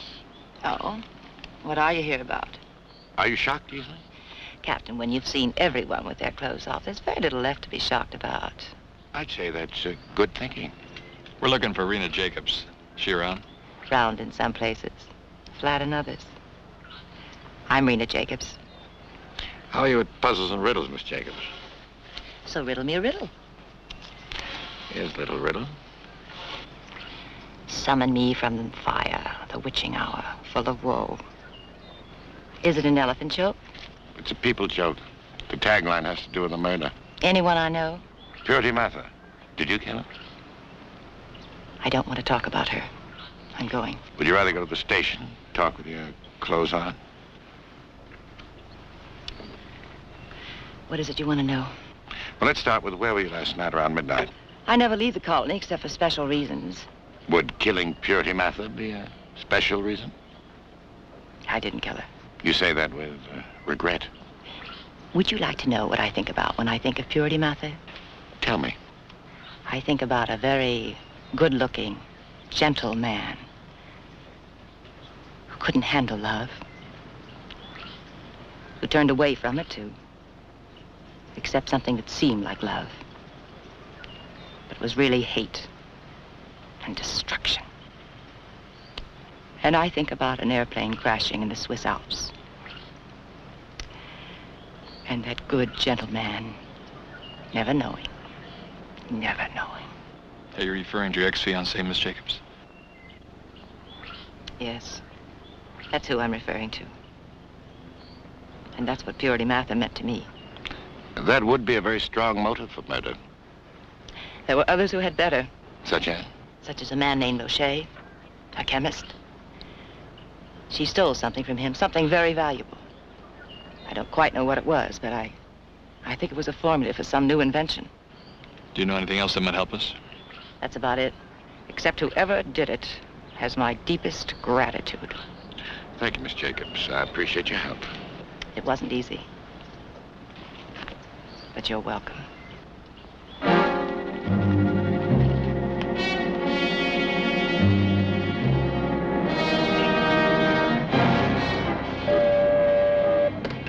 Captain Burke speaking. Good morning, Les. Supplementary coroner's report, Amos. Something interesting. Seems that tattoo mark on Purity Mather's shoulder was a phony. Came off under special solution. Might have been part of the act to make her seances more convincing. Maybe. Anything on I.A. Bug yet? Nothing yet, but it ought to be soon. Where are you heading? To see Venus Walsh out at the Silver Lake District. You'll drive carefully on the freeway. Thank you, Mother.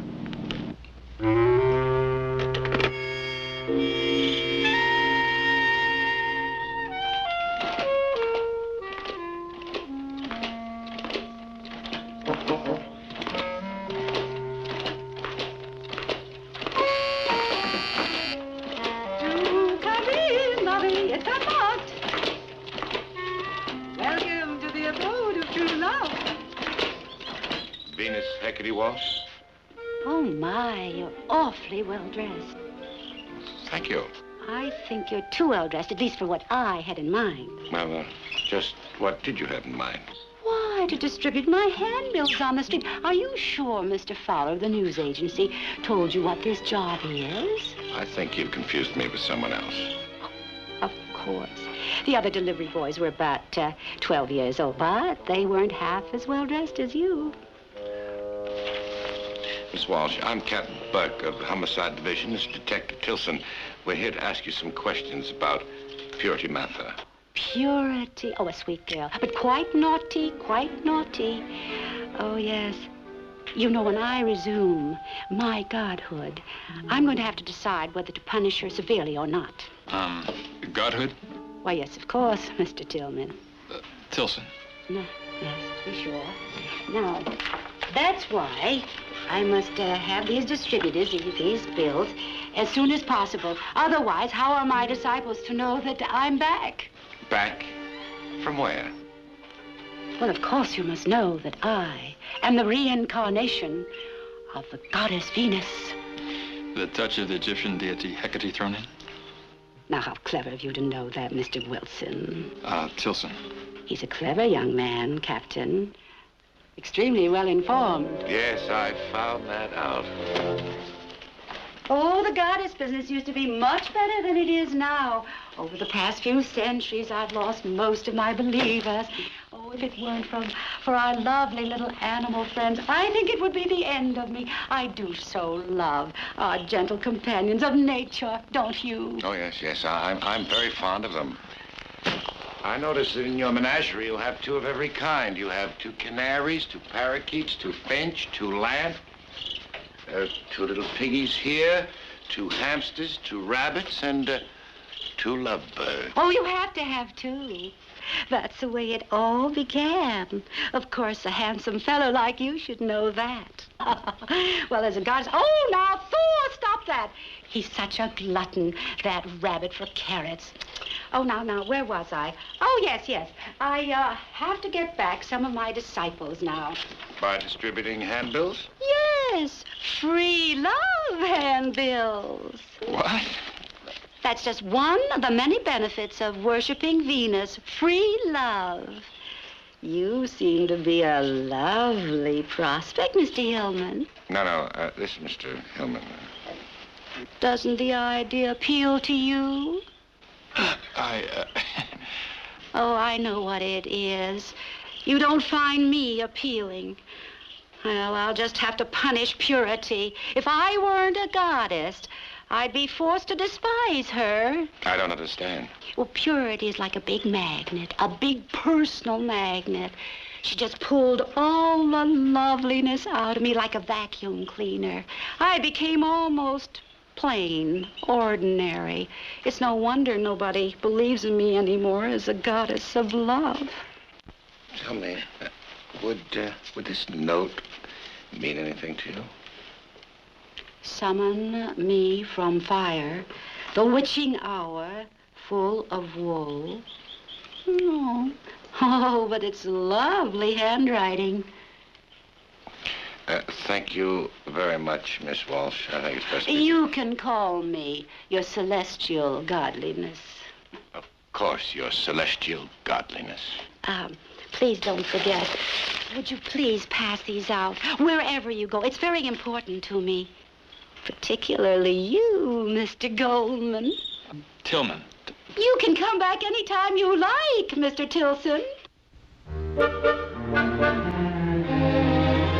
Well, Captain, that's one suspect we can write off. What do you mean? Oh, she's a kook. Complete kook. Maybe she just wanted us to think so. Oh, that phony wig, all that free love jazz. It's a little hard to believe. Think she could be it? It's a little early to play tag. One thing for sure, though. She hated Purity Mather. Burke speaking. How near Woodcut and Foley Avenue are you? Oh, I'd say about 8 minutes off the freeway. What address? Foley Cemetery, 9th Crypt, Serenity Row. The caretaker called the beat cop called me, and I'm calling you. They found I.A. Bug.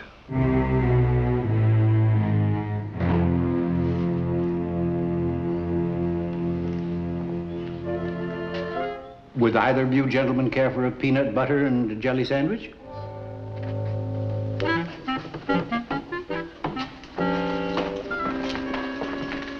We have a conversation to finish, Mr. Bug.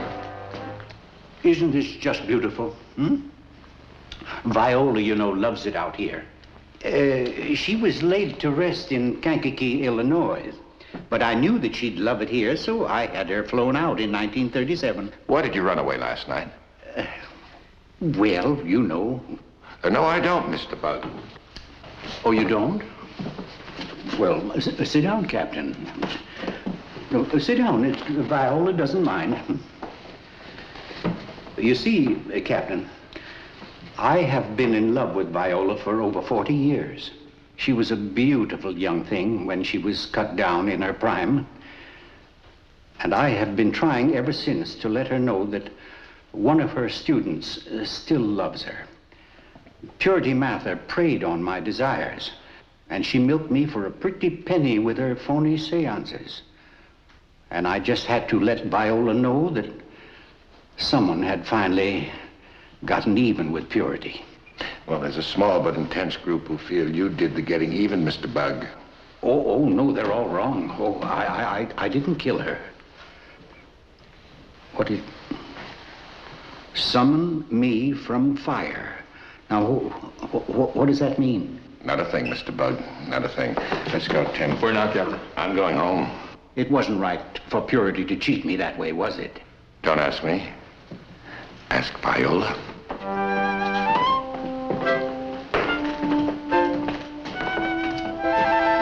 It wasn't right for Purity to cheat me that way, was it, Viola? No.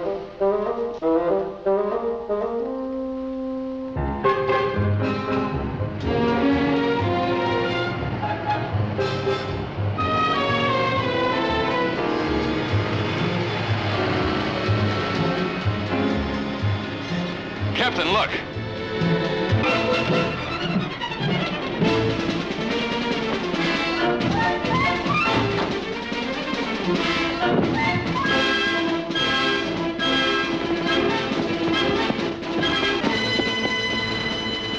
Now let him go. We better check the house. Oh, wait a minute. You must have dropped it when you ran. It's empty. There was something in it, but there's no odor to it. You better get back to headquarters, have the lab boys check it.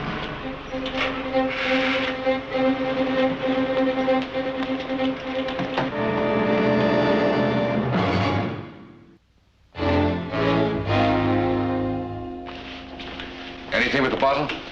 Nothing. The lab's still checking. Shut up. Amos, when are you going to get this monster off my back? Didn't I see you in a Hitchcock movie? Oh, very funny. What now? Sergeant, your old captain's about to desert the sinking ship for a while.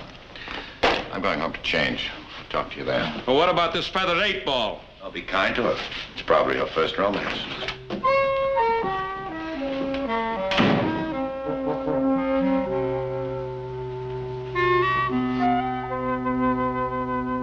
None of the motives are rational. They could conceivably be motives in a wild sort of way, but I have so many. It's like we're dealing with the inmates of a lunatic asylum. Or as though they were thrown in to confuse us. 2 calls, boss. Mr. Hart on one, Miss Marlene on the other. I'll get Les downstairs. That's thinking. Hello, Marlene. Hi, Les.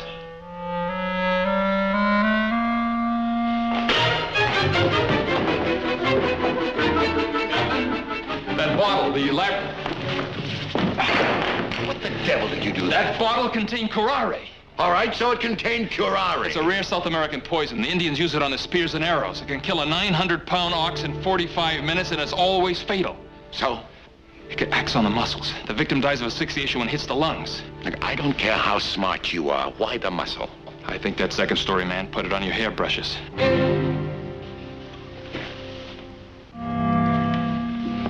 The scalp is very porous. This would act almost immediately. It's the only logical reason why he'd have been up here in this bedroom. Well, just in case your theory's right, thanks. But if you're wrong, I want to see you at the gym later.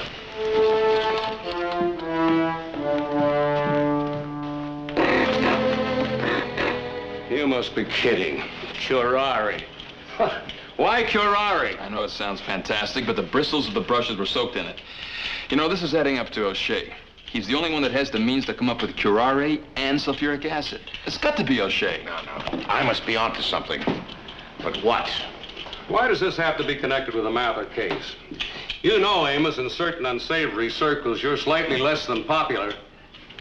No less, it has to be. Whoever sent me that curare was either Purity Mather's killer or someone sent by the killer to get me out of the game. O'Shea's the only possible one. When the possible solution is no longer possible, accept the impossible. Burke's Law. Sherlock Holmes. Captain, why don't you want to put the clamps on O'Shea? It's also Pat. Well, that's what bothers me. It's all too pat. Everything starting with Purity Mather's list leads right to him. I do not like killers delivered to me in an envelope. I know what you mean. Looks like Purity's list is hanging us up more than helping us. Then why should anybody in this case try to kill you? Logically, it has to be that you're getting close to something you shouldn't know, Or something I already have in my possession, but I'm not aware of. So what new element has entered into your life, Amos?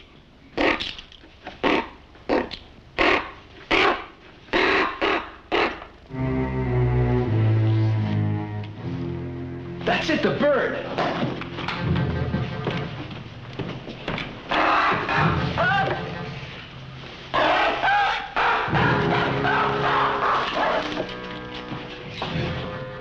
You know, the Borgias conceived a special ring to hold poison. And then to be on the safe side, they had a secret compartment behind the secret compartment. I hope we're lucky. Captain, you've come up a winner. It looks like a chemical formula to me. Make any sense to you? Could be a string of cross-connected molecular series for cool resin-based unguents. You don't say. You took the words right out of my mouth. You know, it's the sort of thing you'd need to create a lipstick pill. O'Shea's invention. All right.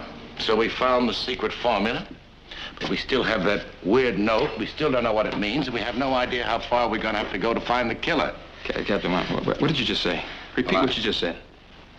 Well, I just said that we found the note. We still don't have the killer. No, that's not what you said. No. That's it. I got it. You got what? Let me reconstruct what you just said. You said, we have far to go. Words to that effect. And then I remembered what it was about the phrasing in this note that was so familiar. Summon me from fire, the witching hour, full of woe. And that reminds me, there's an English nursery rhyme which begins, Monday's child is fair of face. Remember, Tuesday's child is full of grace.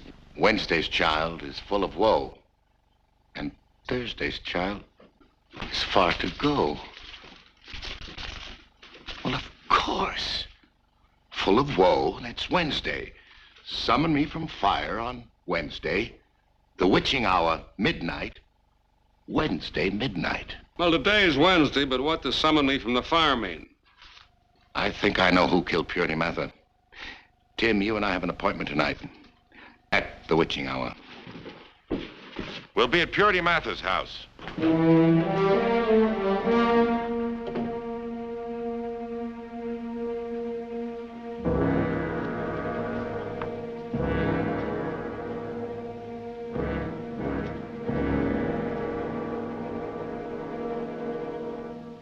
Summon me from fire. The last place anyone would think to look. Except the one person who knew what the note meant, but pretended it meant nothing. So the right day, the right hour, right place.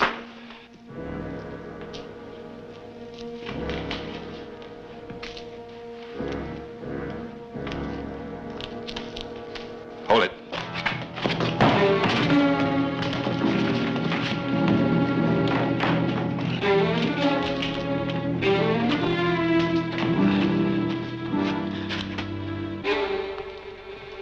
How are things around the campus, Count?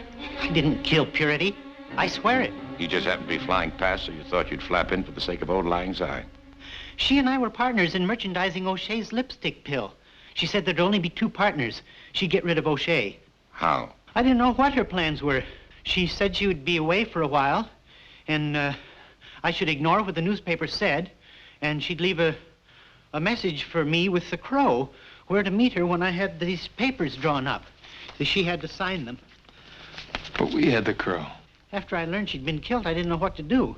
I didn't have the formula for the lipstick, but I had these papers ready, and when you showed me that note, I knew it was from Purity, so I came here tonight just in case. Captain, does this mean Purity isn't dead? Then who's on that slab at the morgue? Quiet, come on.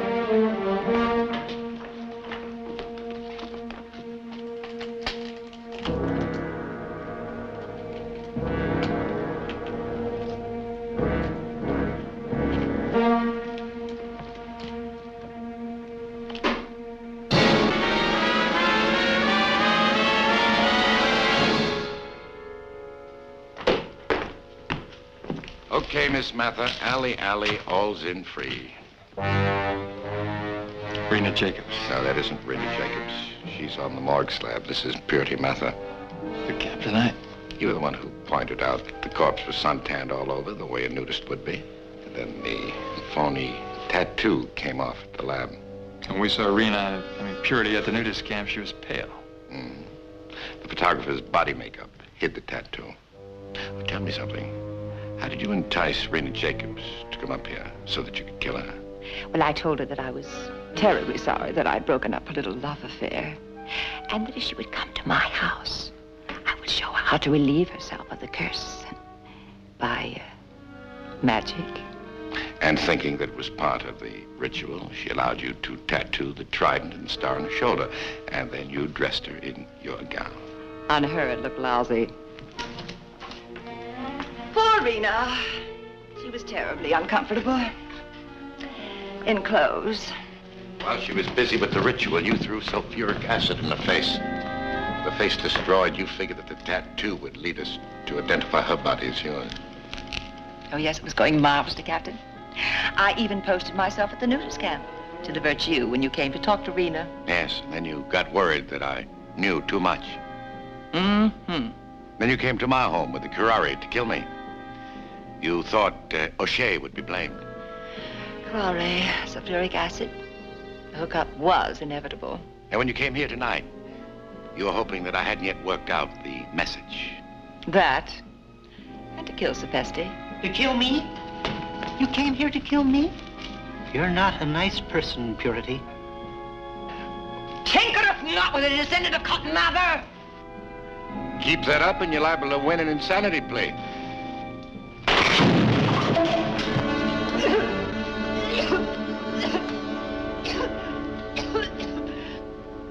Oh, stupid spell. I knew I put too much unicorn horn in that solution. Well, it's a nasty break, kid. You win some, and you lose some.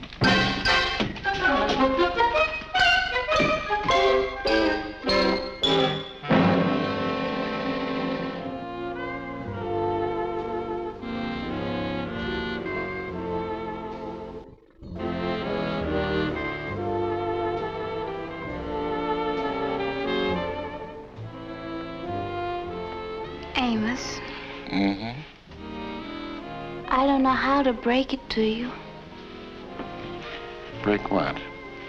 The news. Oh, why don't you do it the hard way? Start from the front and work back. Well, how long would you say we've been seeing each other? Oh, I'd say we have a nodding acquaintance. Mm-hmm. A nodding acquaintance. You say nothing about marriage, and that's the way I like it.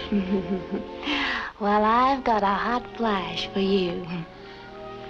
I have a feeling you're trying to tell me something. Mm-hmm. I can't keep our date Thursday. Why not?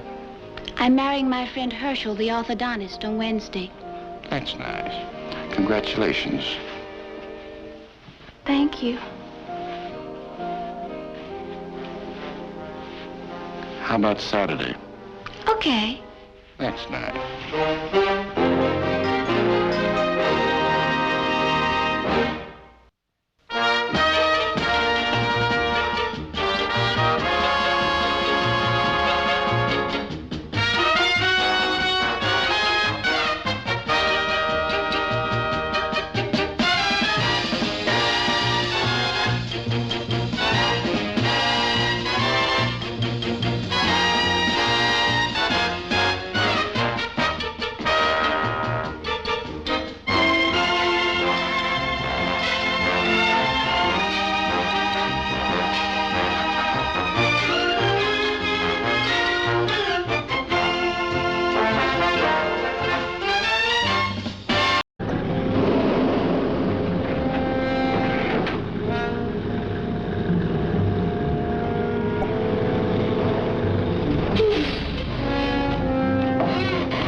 on the Jackson case for the DA.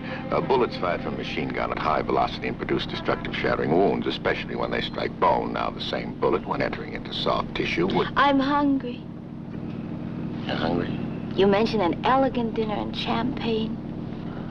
You know, this memo I just dictated is usually foolproof. Get to type. Didn't hurt mine.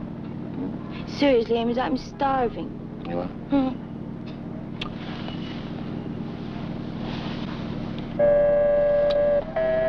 Is that a telephone? Oh, ignore it. It's probably a wrong number. Wrong car. Oh, yeah. Captain, yes, Tim. A girl about 25? Oh, relax, honey. She's dead. She's a Mrs. Cynthia Royal from Chicago. Is the medical examiner working on her yet? All right, let me drop off right there. Where are you? The body was discovered at 13th and Westland. Miss Miles' house first, Henry, then 13th and Westland. Yes, boss. Now the body's at 16th and Westland? Henry, make it 16th and Westland. If you hurry, Captain, you should be somewhere near 21st and Westland.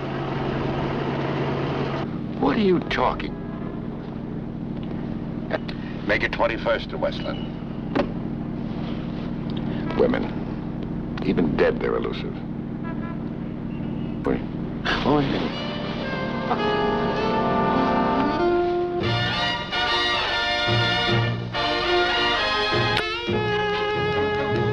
It's Burke's Law.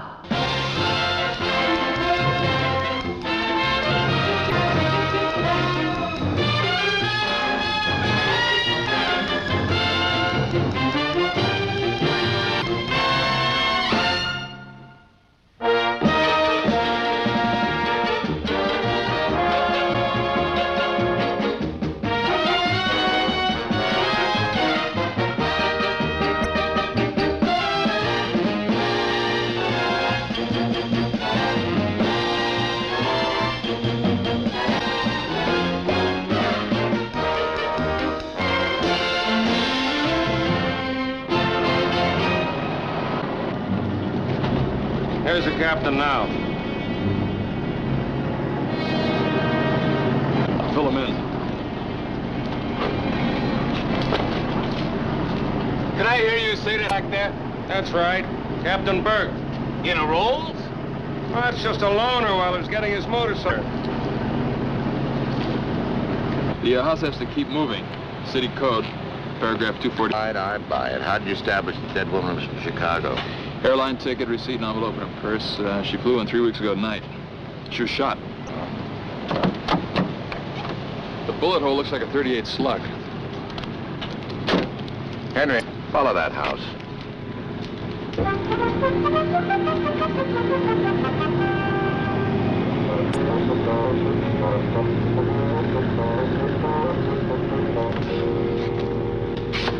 Welcome aboard.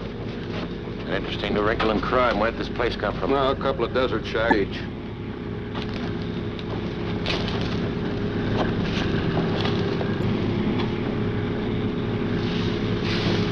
The label is checked with that airline ticket. It's Chicago all the way. Already? Yes, sir. Of course you have. Her husband is James Royal. He's a very recent oil millionaire. They were divorced a year ago after 15 years of marriage, and he gave her a big settlement. And according to certain friends in Chicago, she flew to California to conciliation. Well, that's wonderful. Anything left for me to do? Well, we haven't been able to locate Mr. Royal yet. No.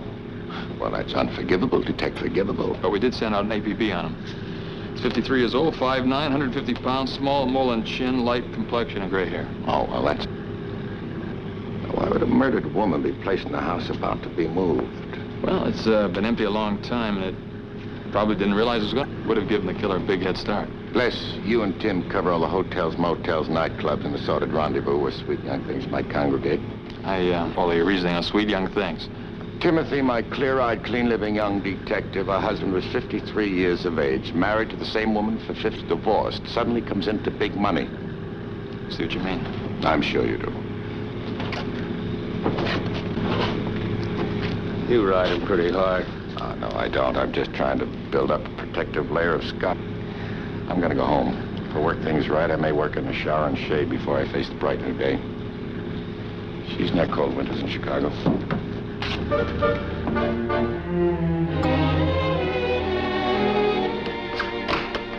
Good morning.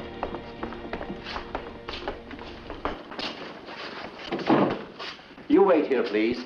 I see if Mr. Burke ready to greet. Right. It's important, Henry. Matter of opinion. Bright new day to some, dark lousy day to other.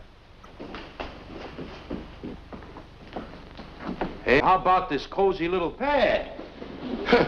He must write an awful lot of tickets. Save the jokes for your nightclub, Joey. We're here on serious business. Look, Ben, you're a big classy advisor. I pay you a big classy retainer to check on a few contracts once in a while. How come you never laugh a little? I'd be hysterical. Hello, Tim. Captain Burke, this is Joey Carson and his attorney, Ben Gardner. Oh, yeah, Counselor. How are you, Ben?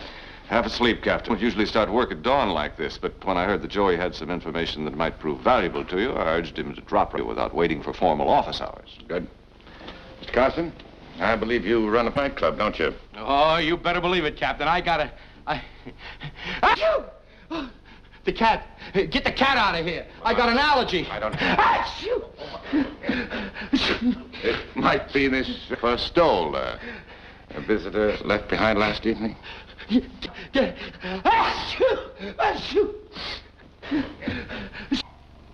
I'm sorry, Captain. I got this bad condition. But I save a fortune on presents to girlfriends. One of Mr. Carson's bartenders recognized James Royal's description. Yeah, everybody in my joint knows Royal. Rest of the big tippers. Why, he practically made the men's room attendant independently wealthy. You gotta make time payments to get a towel from the guy now. Do you have Royal's address in town here? No, but Eudora might have his address. Eudora Carey. She's a new singer, been with me at the club for a couple of months. She dated Royal. Her address? Don't know it offhand. I probably got it down at the club. Detective Tilson will go down to the club with you right now and pick it up. We don't open till 7 at night. I don't let nobody look at that place in bright daylight. It'll be condemned. That's a little out of government. Tim, go with him. May I ask the reason for inconveniencing my client like this? Now, Ben, I'm sure the headlines this morning. James Royal's ex-wife has been murdered. Gentlemen. Don't get the wrong slant on Eudora because she chirps in my joint. She's a real class doll. I made her address. She may know where Royal is. Sure. Well, as the two flies said as they looked in the old lady's ear trumpet, sure. Thank you. Tim, get that address and don't attack them before we do. I'm going down to missing persons to set a fire under them.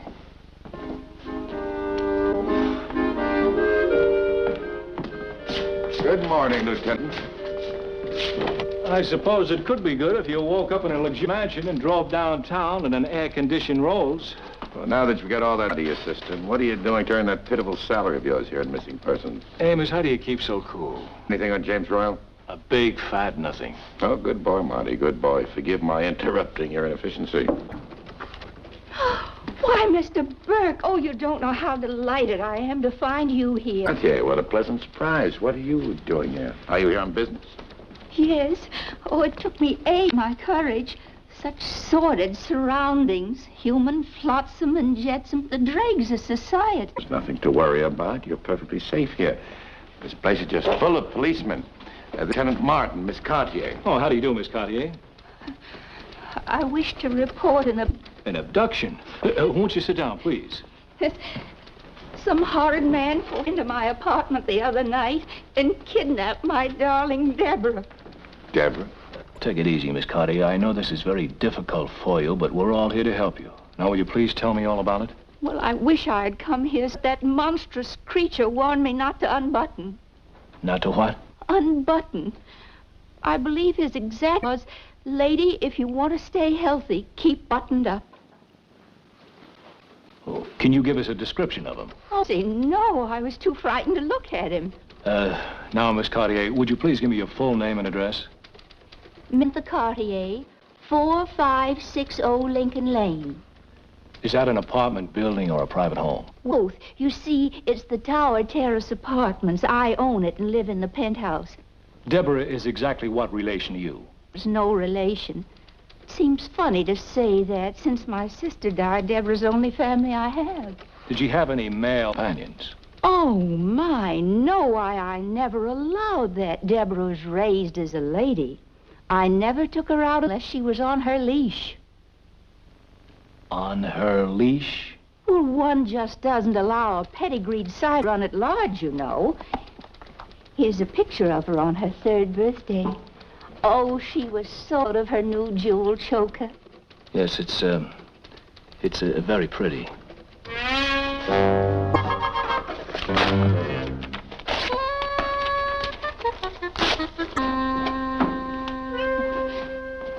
Gracious, did I say something, the lieutenant? No. It's the heat. Now, don't you worry. I'm sure that Sergeant Hart here will do his best for you, won't you? Oh, thank you, Mr. Burke. Sergeant Hart works best when he's alone. May I see you to your limousine? Oh, well, good chauffeurs are so difficult to find and keep out my cars. I came in a taxi. Oh, well, in that case, it'd be my pleasure to drive you home. Oh, Mr. Burke, you know, I've enjoyed your company at so many nice dinners and affairs, but I never quite realized you were in business. Oh, I have a great deal more respect for crime now. Thank you. Thank you, Mr. Burke.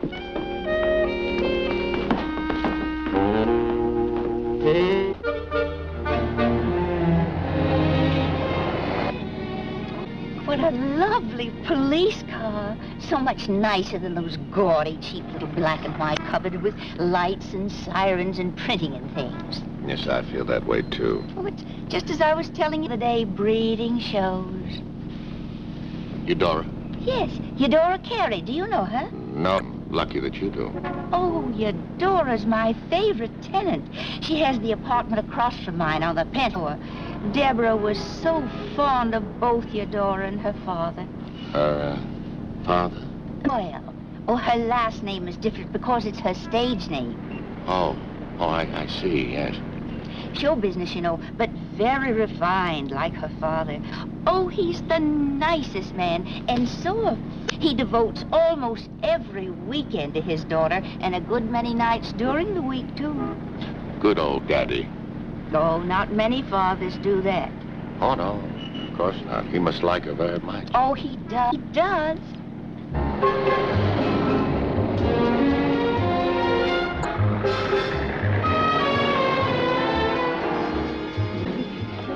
Oh, Miss Carter, so nice to see you. Thank you. Darling, have fun. Hello, Mrs. Hello, Cartier. dear. How are you? Thank you. Some of my tenants going to the sun deck and pool. Oh, they're such a bright, gay, friendly lot. But they're not operating a senior citizen retreat.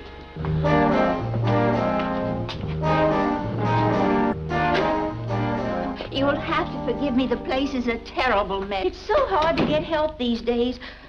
Oh, it all seems so without Deborah. That horrid man said he'd contact me for money. I can't understand why he hasn't. Oh, I love that terrace. It's a beautiful view, isn't it? Oh, magnificent. Nice tenants, too. Oh, they're wonderful girls. 2 secretaries and 1 is a model, but most of them are waitresses. How much do you charge for these apartments? $500 a month. 500. Well, I must remember not to tip waitresses so lavishly. In the car, you said that you'd ordered on this floor. Oh, yes, right across the hall. You know, I just had an idea. I wonder if she saw the man who abducted Deborah. She might be able to add something to your description. That's a marvelous idea. We'll go right ask her. That is, if she's home. I don't recall seeing her past several days, but of course we can try. It's right over here. You say that Eudora and her father are very, affectionate? Oh, yes, Eudora. She's a kissy bug. Kisses him all the time. She kisses her uncle like that, too. She's the demonstrative kind. Uncle? Oh, a short, round man. Atrocious taste in neckwear. I believe he's her uncle on her mother's side. That could make the difference. Of course, I never met the gentleman. Only saw him here in the hallway with Eudora a few times. I guess she's not home. Oh, the door's open. Come on in. Maybe she's taking a shower.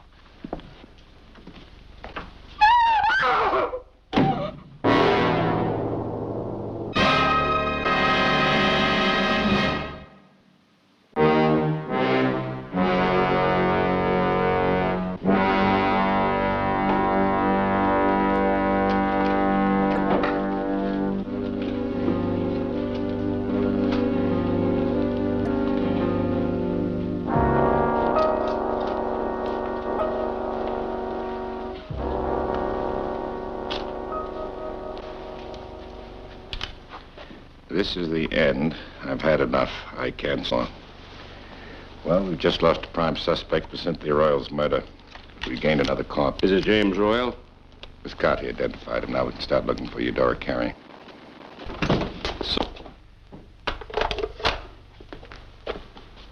I see you got Miss Carey's address. Well, how'd you get ahead of me? The cat. Cat? Sure, this is the cat's house. Fill him in, Les. Who is he? The late James Royal.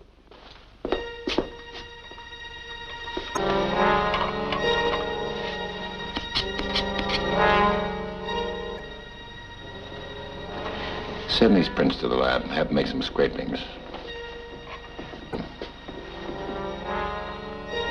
Tim. Don't put the net out for Eudora Carey. Right. So put about a description. I assume that's a reasonable likeness. You can use your magic on the street clothes. Amos, I found this in the desk dated 2 months ago. A marriage license issued to Eudora Carey and James Royal in Las Vegas. It's all legal. Want me to file a suicide report?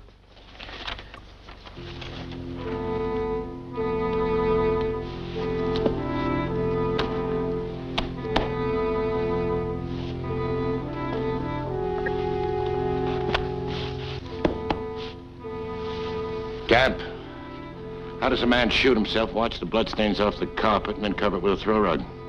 To check and make sure that Deborah was the only cat on this floor. You don't think she did it? And get that to see if you can speed up the lab boys, especially ballistics. I want to know if it was the same gun that killed both Royal and his ex-wife. Okay. Tim. Sure's a pretty woman. Very? Ethereal. Aren't they all? Tim, we better get busy. Maybe Joey Carson stole Eudora's address because he knew that we wouldn't find her here. Or maybe he even knew what we would find here. You know, I wouldn't be surprised not to be her uncle. On her mother's side.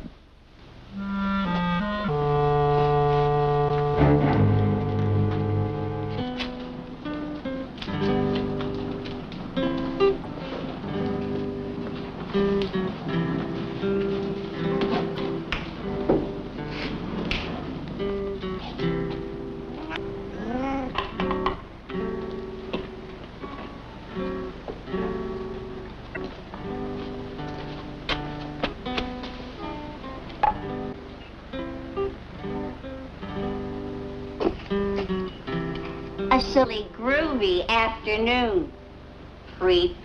Mara, baby. Mara, baby. Locks. Mara, we're like like ham and eggs, like Daphne and Chloe, Like Caesar and Brutus. Still got your knife wedged in my spine. You know, before my mother joined the P, she warned me to stay away from crud like you. Hey, your old lady's a drag, man. Hey, and I say she don't last 2 weeks in the Burmese jungle. Too soft, baby, too soft. Oh, Max, I hate to jog that warped little mind of yours, but it was me you took to this party, remember? Me, not that genie escaped from a peroxide bottle. Bro, baby, I only went out on the fire escape for a little jog. That chick, she don't turn me on, baby. That party was last Thursday.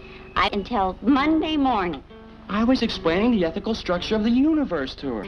Mara, baby, don't be such a square. We all gotta be free to sing, to groove, to hoot. Like the cat over there. Yeah. The very essence of the colloquial. Cool cat, baby. A gas. A true gas. M for hip kitty. Animal emotions reacting only to cosmic flux. Non-rational truths. Hey, she digs cappuccino. Go, baby, go. And yeah, you think she with that yo-yo on the top of the fence, huh? Got more class than that. Oh, I don't know. I think kind of a rugged, masculine, good looks. I think she could do worse.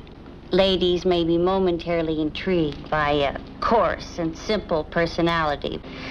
Eventually, they put down such cheap involvements. You hate me. You're hip. I'll eat worms and die. I'll sell tickets. listen, I gotta tell you about my wife. You know how some guy about their wife's cooking? Well, my wife's cooking is so bad that the pygmies come up from Africa just darts. You know what her specialty is? Boiled steak with water sauce. About that. Did you ever eat fried tapioca pudding? Oh, it gets you right here, right here. I usually toss it right in the disposal, thus eliminating the middleman. Me.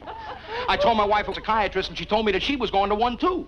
I said, what are you going for? She said, well, I know that every in there, you talk about me. I said, so what are you going for? She says, to fight back. Laugh it up, for remember, you're paying the tab, not me.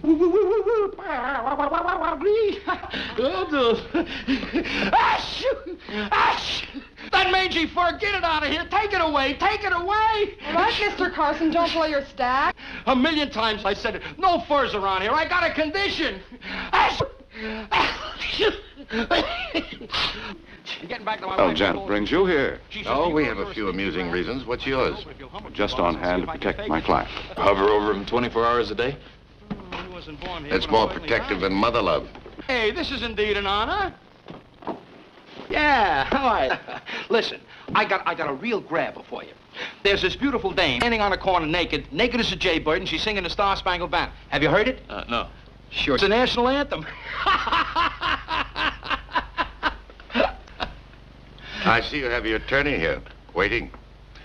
If you knew what we'd find at Eudora's place. If you found Eudora, yeah, I know. We found her husband, James Royal, very dead. What did he die of? The suicide. Get rid of him. All right, kids, take 5. Why should this lead you to Mr. Carson? Well, Carson tell us that Eudora and Royal had been dating when he must have known they'd been married for the past 2 months. Well, look, Captain, when word gets out that a dish is married, all the gold and glitter comes off. I was just protecting personal image and my nightly take at the club here. I believe she called you Uncle. I see you, fit the given. Me? Yes, you. Oh, well, you see, it's like this, Captain. We play Indian arm wrestling. You know, first one puts the other man down, makes him say uncle, and... No? No. I'm sweet on you, Dora. I almost went out of my skull when she married that old schnook. So when she comes to me the other night and says that she can't stand the old goat a day longer, I'm very happy to stake her to a plain Vegas for a divorce. Is Miss Carey in Las Vegas now? Yeah, at the Regal Sands Hotel. Compliments of Uncle Joey. Do you know anyone who might have had a reason to want Royal dead? I thought you said he committed suicide. Oh, did I? He was murdered. Mr. Carson certainly can't be suspect. After all, he knew Eudora was getting a divorce. He'd have no reason to kill me. That sounds reasonable. You sound doubtful. I am. Who knows what evil lurks in the heart? The Seamus Amos knows. You're a very funny fellow. I wonder how your act would go in prison. You can't put me in a gas chamber, Ossifer. Green ain't a flattering color. We'll repaint to suit the tenant.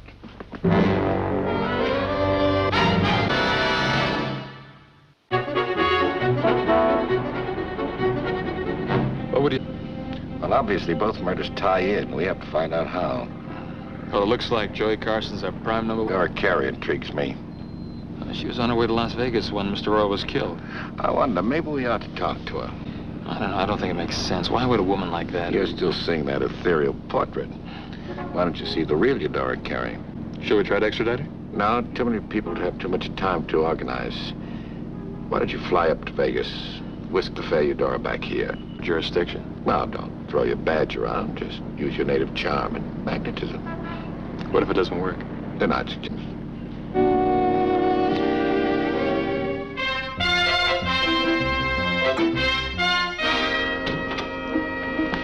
Hi, Amos. No less. Come up with an answer? Same gun killed both Royal and his wife. As the rooster said to the overweight hen as she sat on her eggs, you crack one, you'll crack the other. I'll let Joey Carson. Look, I'm tired. I could use an all-expense-paid trip to Vegas, too. What do you hear from... Nothing yet. Go down to the radio room, put out a call to all units, have them stop whatever they're doing, and start looking for a Siamese with the name of Deborah. I want her dead or alive. I'd just as soon go down and announce I'm feeble-minded. Oh, you can do that, too. If you come up with anything, I'll be at Miss Cartier's. You still hacked at me? Upside down, you're barely bearable. Max, why are you such a tomb? It's the crabgrass scene that has done it to me. somehow I expected a more mad cop-out than that. Huh? What was the best thing I could dream up on the spur of the moment? But that's the line you give to... Works, doesn't it? Yeah? We had 3 gigs last month. You know, Max, I still understand why they pay us to come sit at their parties. Basic insecurity. Lend exotic color to a Doseville party. What's a beatnik? I think it's some kind of a mythical creature. Like elves, maybe. Show you that I'm not dismayed at your shabby attempts to hide your insane passion for me. I'll recite my latest epic for you. Okay, lay it on me. The Amber Night.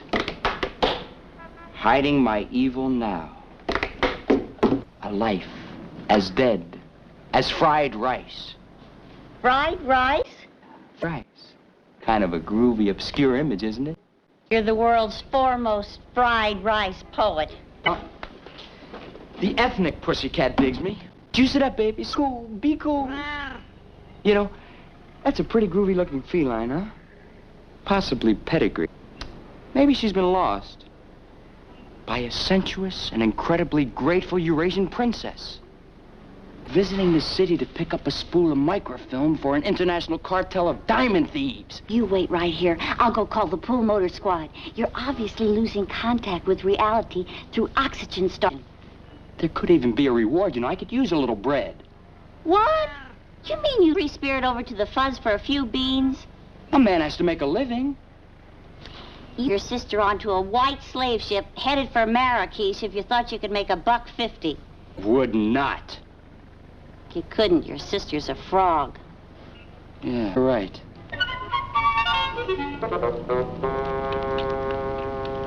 Well, I went shopping from 6 to 7. Then I came home and changed clothes. And as usual, I took Deborah out to the hall for her evening stroll. 7:30 sharp. Deborah's very punctual.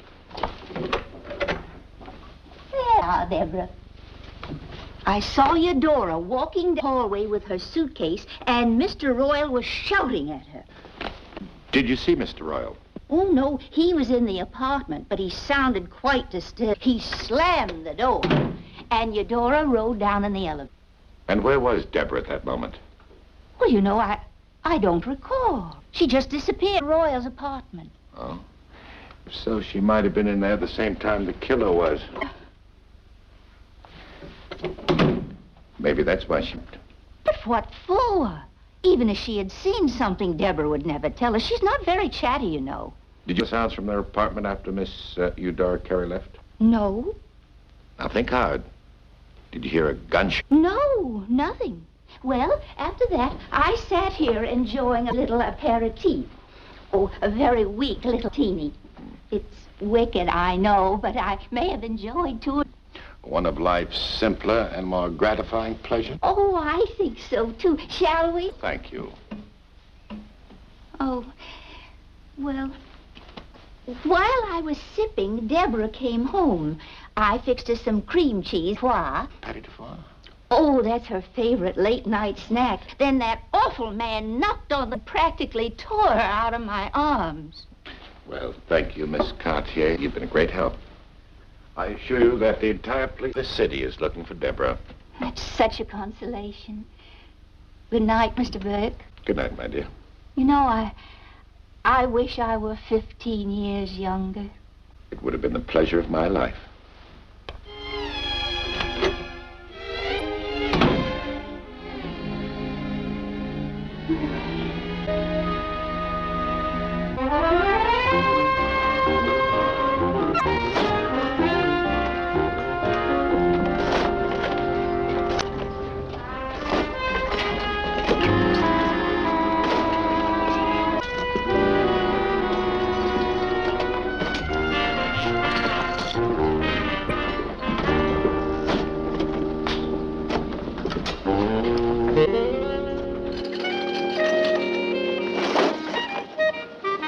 You're Eudora Carey. I know. I've heard you sing, and I think you're wonderful. You're quite good. I never heard a man have an opinion before. Am I wonderful or just quite good? How come you're playing this bar, not in the casino? I don't want to be too far away from my friends. Oh, who are they? Scotch and soda. And obviously wealthy and, fellas, do you get any fun out of gambling $1? Are you putting me on? I mean it. I think you do. You're sweet. The reason I get a charge out of this is simple. I have nothing else to do for 6. The old divorce bit, you know. Oh, sorry. I mean, I'm rather glad. Relax. Don't try for the smooth routines. You're much more attractive as a nice, clean-cut, honest type. So what's the move? Do we try the bar? Or maybe a show somewhere? Well, I was thinking maybe a cocktail and we could sit and talk. I'd like that, too. Shall we say, my sweet and 5802?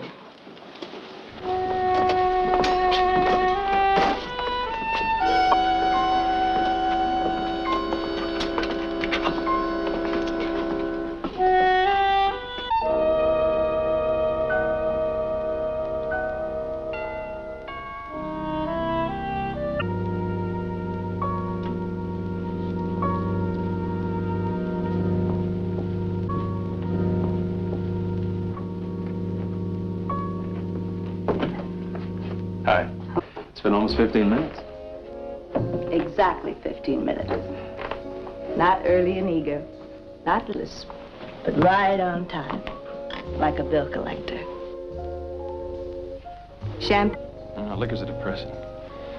I'd rather not be depressed when I'm with a beautiful girl.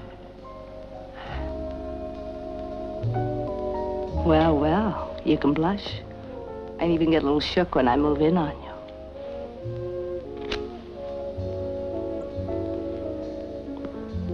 Steady boy. I haven't even introduced myself. Tim. Tim, that's enough. Tim Lonely Hearts. May I come all apart for you, Lord? Oh, I won't get weepy. I'd just like to talk to somebody. And you said you wanted to talk. I'd be happy to.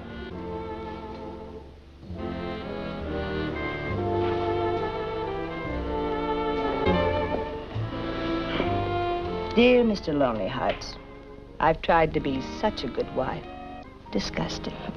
What happened? Disgusting. You wouldn't know what it's like for a younger woman to be married to an... I mean, I've heard of those, May and September arrangements. Darling, this was May and December. Almost Christmas. Almost, but not quite. Oh, he had oil wells and things. But he came into his money too late to live with it. It made him coarse and overbearing and demanding. To literally lock me in our apartment like some art object he'd bought. Didn't want me to see people. He even wanted me to give up my singing. Well, you didn't know how lucky he was. Now I've told some feel better. Come on. Let's talk about us, Tim. Shh, darling.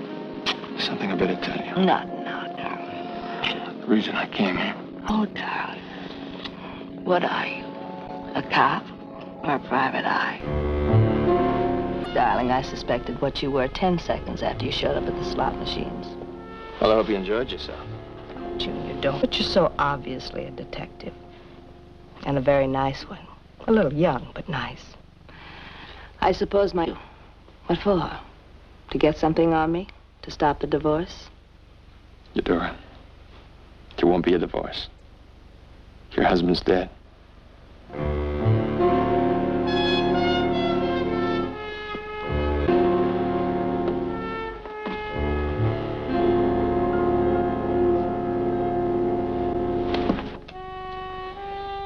Eudora, I'm sorry.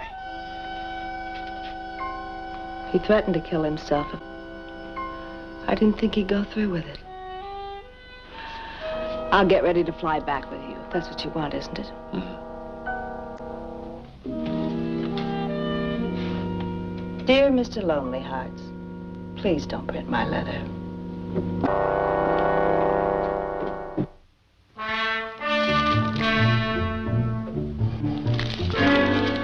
Past your bedtime?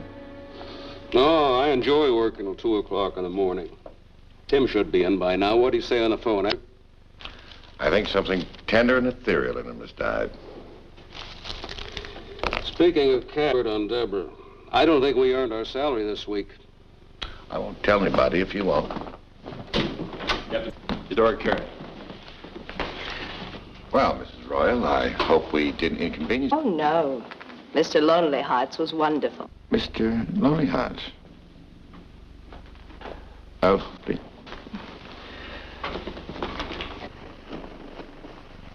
when did you last see Royal? 2 nights ago, about 7:30 when I left for Las Vegas. My landlady, Miss Cartier, was standing in her doorway. Yes, she did. She also had a man shout after you as you left. My husband. He was furious. He kept calling me names and at the same time saying he'd kill himself if I left him. Did Miss Cartier's cat duck into your apartment as you left? Deborah? I didn't see her. Well, I'll talk to you again tomorrow, Mrs. Royal. Thank you for cooperating. Thank you, Captain.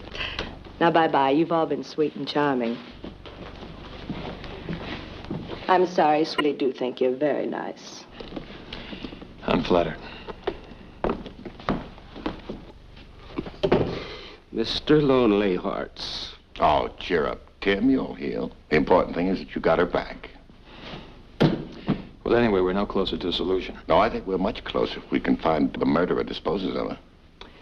Amos, I'm up to here with puzzles. Precisely why do we want that? What's they say about curiosity? Killed the cat?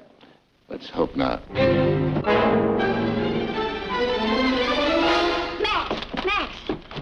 Dig this one ad. Yeah, lay it on me. Lost. Pedigree sign. Ornate jeweled collar. Answers to the name of Deborah. See? I told you. My instincts are always right. Da Vinci, Napoleon, Harry Belafonte. All of us great ones have that innate spark. Slavering, there's more. How much more? $10, 25? 500. Let me see that. Bred in one place. 500. Oh, that's mind-staggering. Got far to stagger. Well, what are we waiting for? Cool it, Lochinvar. It says crack police. Wait! I thought you'd say that. Why don't you take her back? That fresh scrub deodorant ad look, huh? What are you, a fink? You fingered that little pussycat for the fun. What's your middle name, Judas? How'd you find out? 500 banana skins. A lifetime supply of the better Kettle Spirit was born for. Somehow it seems so unclean. Baby, think. Baby. All that nice, dirty money. New rags. Nylons. Real dress. Chintz curtains for the pad. Square fare. Like ground round. It's not lowering our social standing. No labor. Swing with the capitalist.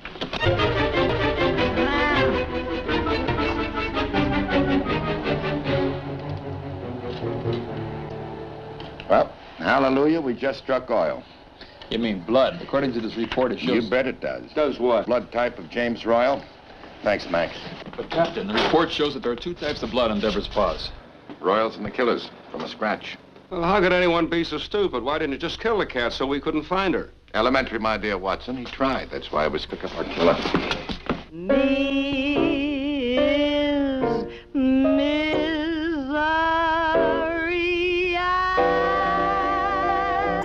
Got a right to sing those blues.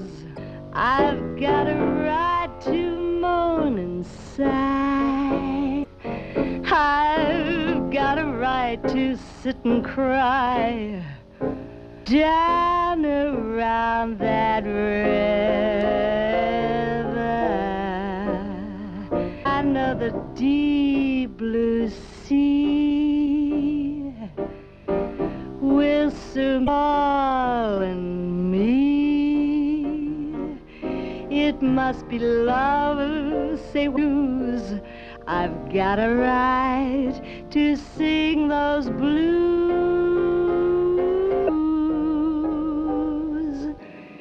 I've got a right to sing those blues.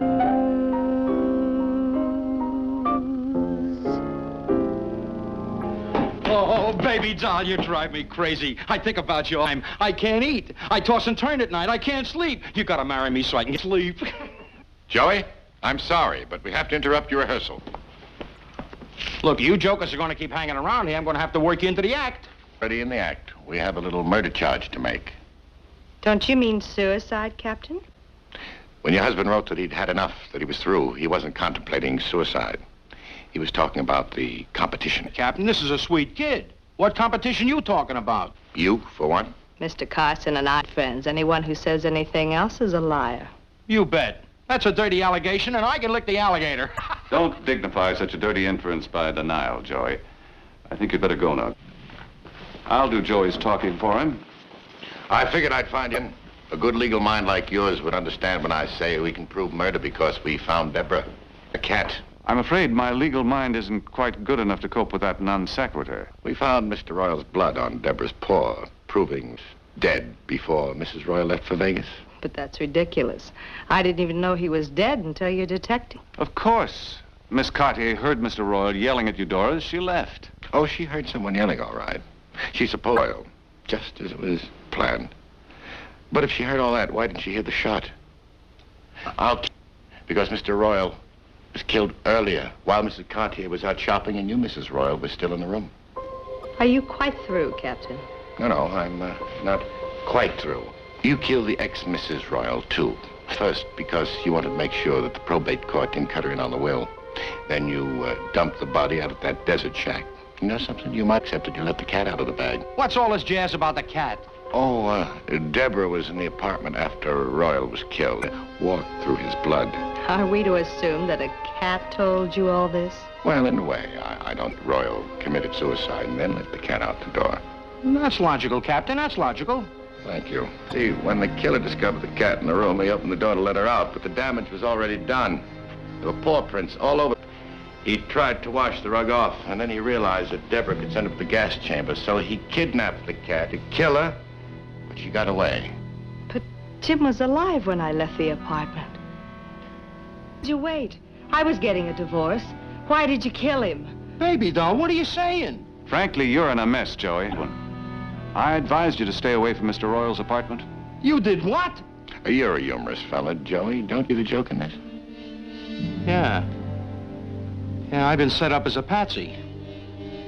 I got a little play because, well, you figured me for nothing but just a dumb, baggy pants comic.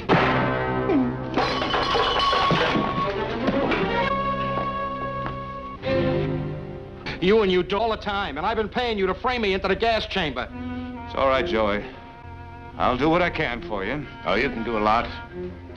If Joey had been with the body, he'd have seen when the cat showed up. His allergy? Miss Cartier would have hurt him. No, Bess. Just Eudora and you, I believe. That's ridiculous. I've never even been in her... Then you won't mind coming to headquarters with us? What for? Deborah scratched her kidnapper. We found 2 types of blood on her paws. One was Royal's, and I have a hunch the other one will match yours.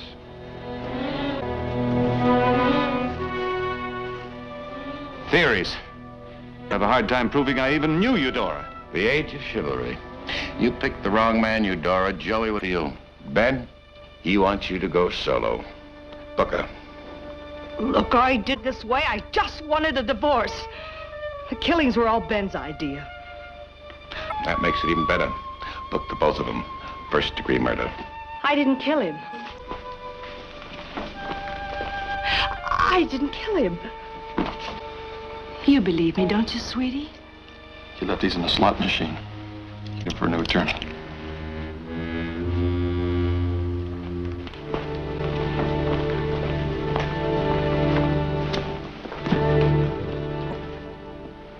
Did you hear the one about the poor slob who fell in love with the princess? Oh, skip it. If Mohammed doesn't come to the mountain, boil out all the life-giving vitamins and bring the mountain to Mohammed. You got tired of my reneging on our dinner date, huh? Captain Burke, sir, I am setting before you a dinner. The most succulent roast beef.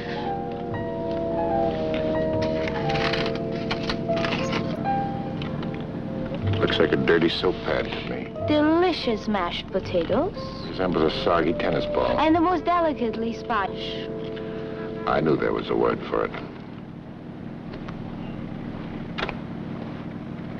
Now we can just play house like two mimickers. I may be ill.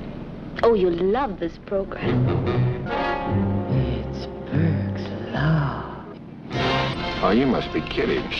I want you to see the young cop in this. He's just darling.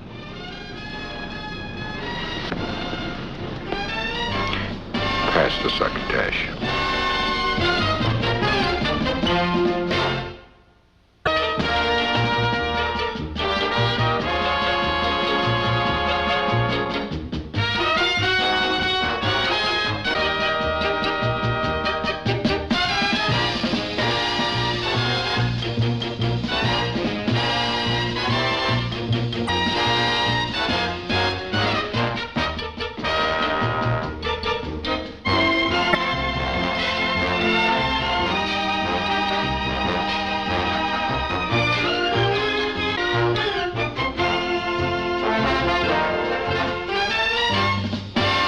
নতুন ভাবেই আজকে কিছু একটা হবে, সেটা জানাতে মৌ আমাদেরকে একটু হেল্প করো। আমি কি জানি? আর আমি যে জানি সেটাই তো আমি জানি না। চলো আমরা একটু দুজন মিলে ট্রাই করি। শিওর। নতুন দিন, নতুন পর্ব এবং সেই সাথে নতুন চ্যালেঞ্জ। কিন্তু চ্যালেঞ্জটা আসলে কি?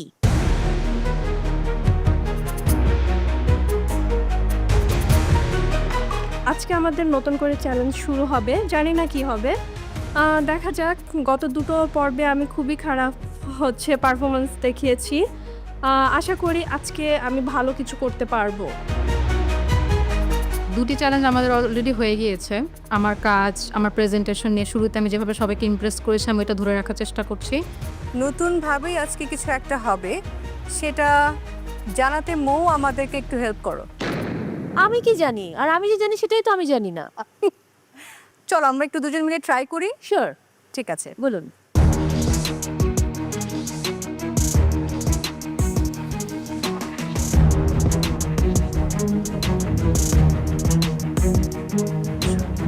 পূর্ণিমাপু, কোনো কি সমস্যা? আপনি ফিস ফিস করে কথা বলছেন কেন? কি যেন বললে তুমি? ফিস ফিস করে কথা বলছেন কেন? লাউডলি ভাই শুনতে পাচ্ছি। এই যে তোমার মুখ দিয়ে তো বেরিয়ে গেছে, মানে ফিস ফিস। রাইট। মহামঞ্চ আসলে একটা রহস্যময় জায়গা, এটা একটা মরীচিকাই বলবো। যদি মনে হয় যে এটা হবে, তবে সেটাই আগে হয় না, এবং যেটা মনে করি না যে আজকে হবে সেটাই হয়ে যায়। সেরা রাঁধুনির এই মহামঞ্চে কোনো কিছু প্রেডিক্ট করে আসা যে আমি এটা নিয়ে প্রিপারেশন নিব, এটা আসলে আমার মনে হয় যে ভুল, কারণ সেটা গত দুইটা চ্যালেঞ্জে আমি বুঝতে পেরেছি আমি যেটাই ভেবেছি সেটার অপোজিটটা এসেছে। আজকে আমাদের ফিশ নিয়ে কিছু একটা হচ্ছে।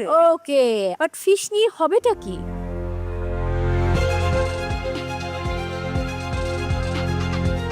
মাছ তো শুনে নিলে, মাছে ভাতে বাঙালি, সেই মাছ দিয়েই তৈরি করতে হবে আজকে আমাদের স্পেশাল ডিশ। বাট আমরা নর্মালি বাসায় যেভাবে রান্না করি, বাসার রান্না দিয়ে তো হবে না, সো আমাদেরকে দেশি ফিশ রান্না করতে হবে। দেশি মাছ দিয়ে আজকে আমরা রান্না করব, কিন্তু দেশি ফিশ দিয়ে বিদেশি রান্না করব। সো আজকে চ্যালেঞ্জের নাম ফিশ ফিউশন।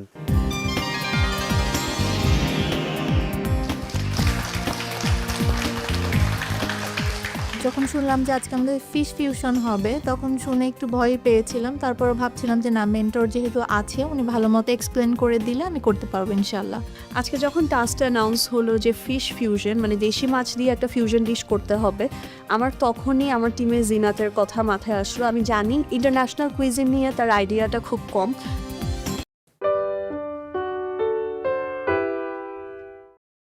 বড়াটা দেখে আসলে এত লোভনীয় লাগছিল যে এটা আগেই এটা ফ্রাই করি, বাট এটা যখন আমি খেলাম সেম প্রবলেম, সেম চিউই লাগছে, ব্লেন্ড হয়নি, সব ভেতরের ইনগ্রিডিয়েন্টসগুলো একটু কাঁচা কাঁচা রয়ে গেছে। আপনাদের টিমটা I felt was the strongest today, and expectation অনেক বেশি ছিল। জয়পুরহাটের কুমু এবং ঢাকার শিয়াজুতি চলে আসুন আপনাদের রেসিপি নিয়ে।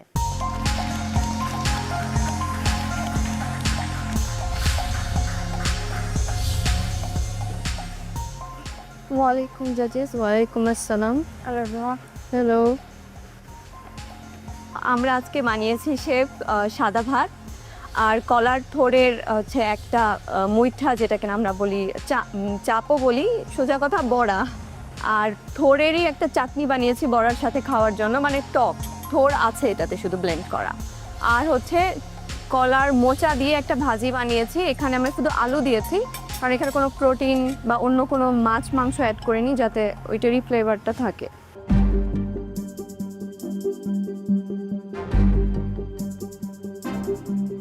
লুক ওয়াইজ মানে দেখতে খুব ভালো লাগছে, প্রেজেন্টেশন খুবই সুন্দর।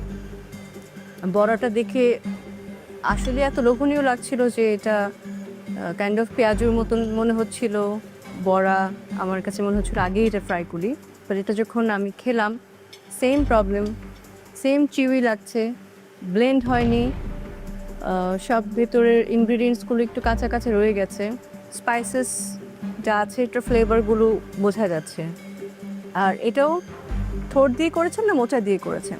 এটা মোচা দিয়ে করছেন। এটা তো সেম যে ছোটো ছোটো করে কিউব করেছেন, বাট এই যে দু একটা কিউব একটু বড়, এটাও যখন বাইট দিচ্ছি সেম চিউই লাগছে। একমাত্র মনে হয় আমার কাছে আপনাদের চাটনিটা সবচাইতে বেস্ট, মানে এই চাটনিটা আমাকে যদি বলেন খেতে সব কিছু দিয়ে, আমি আপনাদের কাছ থেকে এই রেসিপিটা নিয়ে যাব। চাটনিটা অনেক ভালো, বাট শুধু চাটনি দিয়ে তো পার পাওয়া যাবে না। আই টোটালি এগ্রি উইথ নাম। এটা দেখে আপনি যখন প্রথমে প্লেটটা রেখেছিলেন আমার অনেক খেতে ইচ্ছা করছিল, অনেক লোভনীয় লাগছিল, but as soon as I take a bite I was expecting it to be crunchy, to crispy হবে, but it's very flat. Chutney, I think it's wow. So chutney ta diye khele overall এটা ভাল লাগে, but by itself khele it doesn't taste significant kono. It's not tasting wow, it's not tasting any good. Same goes for this. আপনি যেটা বলছেন ওটার সাথে কথার সাথে ফুডটা মিলে না। আপনাদের টিমটা I felt was the strongest today and expectation অনেক বেশি ছিল। I thought something great is going to come out of it, but it wasn't your day today. এটা মুইথা যেটা বললে বানিয়েছো ভেরি ড্রাই, ওর মধ্যে অন্য একটা কিছু ইনগ্রেডিয়েন্টস ইউজ করলে ওটা একটু খেতে ফ্রাঞ্চিনেসও থাকতো, বাট আর একটু সফট হতো, মুখে বাইতে ভালো লাগতো। চাটনিটা ভালো ছিল। আর যেটা আরেকটা করেছো আলুর পিসটা আর এই যে কলার মোচার পিস, হ্যাঁ একটা কিউব হয়ে গেছে আর আরেকটা কুচি কুচি হয়েছে। ঠিক এইটা যেরকম পিস করা হয়েছিল, আলুটাও যদি সেম পিস করা হতো তখন খেতে ভাল লাগে। দুটো জিনিস, কস্টিংটা কখন করা হয়েছে? কস্টিং আমরা হচ্ছে প্লেটিংয়ের আগে করেছি। প্লেটিংয়ের আগে কস্টিং করা হয়েছে? জি। সময় শেষ হওয়ার আগে? ও পিছনে কস্টিং করছিল, আমি বড় ভাবছিলাম। That's number 1। Number 2 is station দেওয়া আছে, কাজ আমরা সব স্টেশনেই করব। আমি এখান থেকে দেখছিলাম যে ইউ গাইজ আর ইউজিং পিছনের ওই টেবলটা, এটা তো একটা আনফেয়ার অ্যাডভান্টেজ হয়ে যায়, রাইট? সবার কাছে একটা স্টেশন আছে, so we will use only the station. অন্য কোনো প্রপস, পিছনের টেবিল এগুলো আমরা ইউজ করতে পারবো না। Yes, sir. Thank you.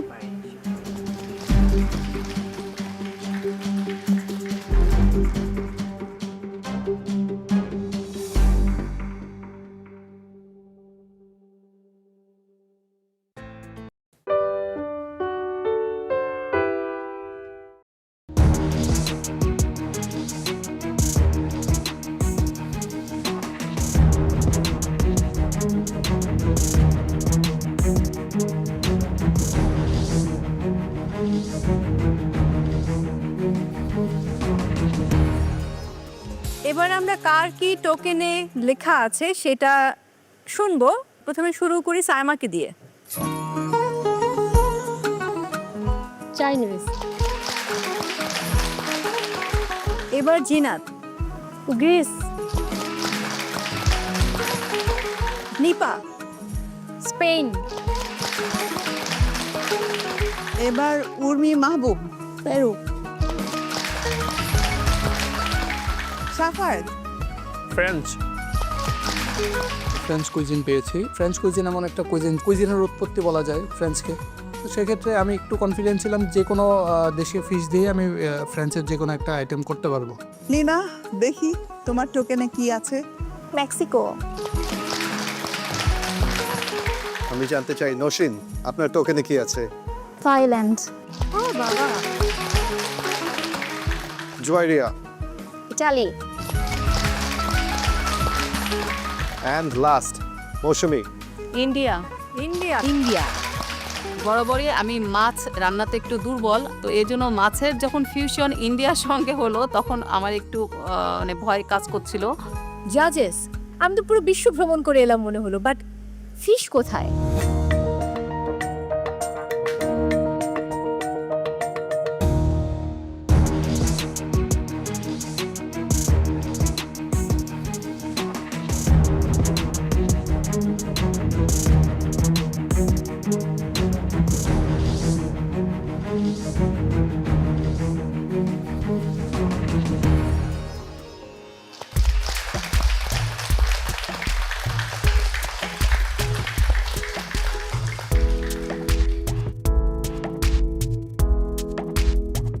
জিনিসটা কভার আপ করার পরে দেখলাম ওখানে 4 টাইপের মাছ ছিল, অ্যান্ড দেখে খুব একটা ডরাইনি, বিকজ মেন্টররা আমাদের অলরেডি ক্লাস নিয়েছেন অ্যান্ড এই দেশি ফুডগুলো নিয়ে অনেক ফিউশন ডিশেস করানো হয়েছে। এই 4 ধরনের মাছেরই ডিফারেন্ট কাটস ভ্যারাইটিস আছে আমাদের রাঁধুনি গ্রোসারি স্টোরে। আপনাদেরকে আজকে একটা ডিশ প্রেজেন্ট করতে হবে। এছাড়াও আপনার যদি মনে হয় এর সাথে কোনো সাইড ডিশ আপনারা দিতে চাচ্ছেন অর অ্যাপ্রোপ্রিয়েট যেটা যায় সেটা আপনারা আমাদেরকে আজকে প্রেজেন্ট করতে পারেন। সুবিধার্থে আরেকবার বলে দিচ্ছি, এখানে 4টা মাছ, রুই মাছ আছে, বোয়াল মাছ, ট্যাংরা আর বেলে মাছ। এই 4টা থেকে যার যে দেশ বা কুজিন অনুযায়ী আপনারা রান্না করবেন। আর একটু সহজ করে দেই আপনাদের জন্য, তো অবশ্যই মেন্টার্স আছেন, মেন্টার্সের হেল্প নিয়ে কিন্তু আপনারা আজকে রান্নার পরিবেশন করবেন। তার জন্য মেন্টার্সদের টাইম দেওয়া হবে আজকে, পার পার্টিসিপেন্টসের জন্য 5 মিনিট করে পাবেন।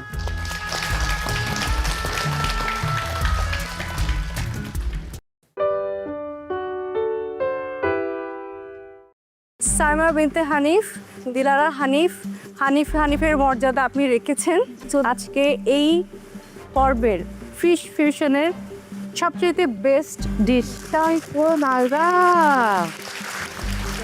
স্পোর্টটা কি বলে এটা দেখার জন্য আমরা সবাই উদ্গ্রীব হয়ে বসে আছি, দেখি কি বলে। এবারে ফরিদপুরের প্রতিযোগী সাইমা, আপনার রেসিপি নিয়ে দ্রুত চলে আসুন।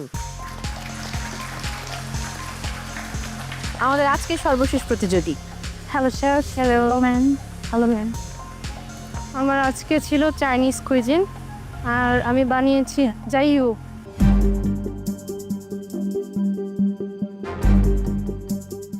কি ফিশ ব্যবহার করেছে? রুই ফিশ ভাই, রুই ফিশ। ট্যাংরার বেলে মাছের কপাল খারাপ, কারো হাতে ধরা পড়েনি। Chinese fried fish with sweet and sour sauce আর সাথে ভেজিটেবলস গুলো কি? Sorted vegetables garnished with crispy skin. জি। প্লেটিংটা নিয়ে আগে বলি, I really like the plating.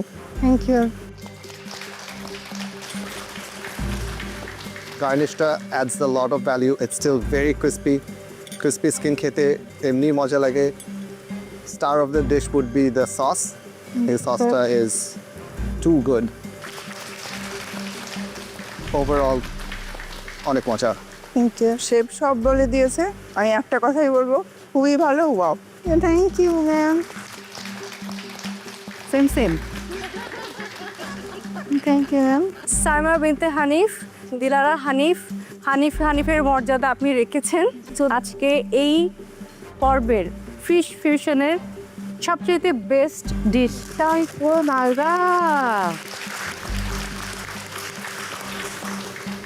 Thank you.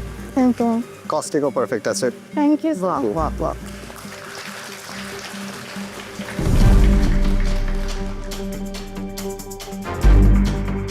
সেরা রাঁধুনি রান্নায় শ্রেষ্ঠত্বের লড়াই সিজন 8। দর্শক, আজকের ফুড টেস্টিং শেষ, এবারে স্কোরিং এর পালা। প্রথমেই নওগাঁর জুয়াইরিয়া। স্ক্রিনে চোখ রাখবো, দেখবো আপনার স্কোর কত। Let's have a look. 27.4 out of 30। এবারে নওশিন বরিশালের, দেখি স্কোর কত। Let's have a look. 29.4 out of 30. Congratulations. এবারে আমার মিতা রাজশাহীর মৌসুমী কবির ইন্ডিয়ান কুজিন তিনি রান্না করেছিলেন, দেখি তার স্কোর কত। 27.8 আউট অফ 30। এবারে রাজশাহীর লীনা, দেখে নেই স্কোর কত হলো। 24 আউট অফ 30। এবার আমি চলে যাব ফরিদপুরের সাইমার কাছে। গত পর্বে খুব ভালো একটা ডিশ আপনি বানিয়েছিলেন, দুর্দান্ত ছিল প্লেটিং। আজকেও আপনার ফুড খেয়ে প্রত্যেক বিচারক খুব প্রশংসা করেছেন এবং দিলারা হানি পূর্ণিমা বলেছেন আজকের বেস্ট রেসিপি। সো স্কোরটা কি বলে এটা দেখার জন্য আমরা সবাই উদ্গ্রীব হয়ে বসে আছি, দেখি কি বলে। 29.4 আউট অফ 30। নওশিনের সঙ্গে টাই হয়ে গেল, সাইমা এবং নওশিন দুজন টাই করেছে 29.4। এবারে কুমিল্লার সাফায়াত, আপনার স্কোরটা দেখে নেব। 28.6 আউট অফ 30। কংগ্রাচুলেশন সাফায়াত। এবারে কুষ্টিয়ার জিনাত, দেখি স্কোর কত। 16.6 out of 30।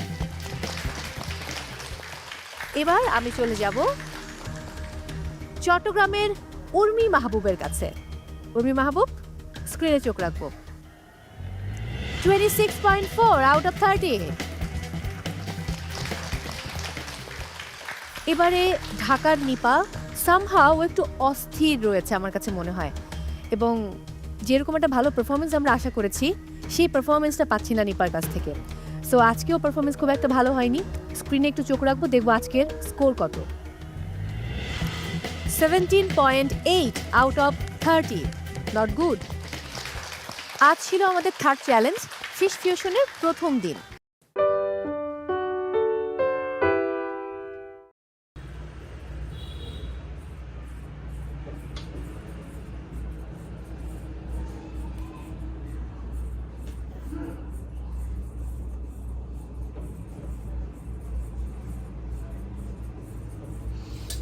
Ok nha. Mình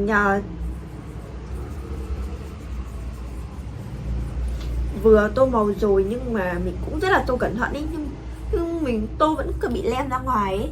Thì cái bạn ấy nếu mà có bị lem ra ngoài thì cũng đừng quá lo lắng, thì tí nữa mình cũng có thể là dùng màu trắng để sửa lại mà.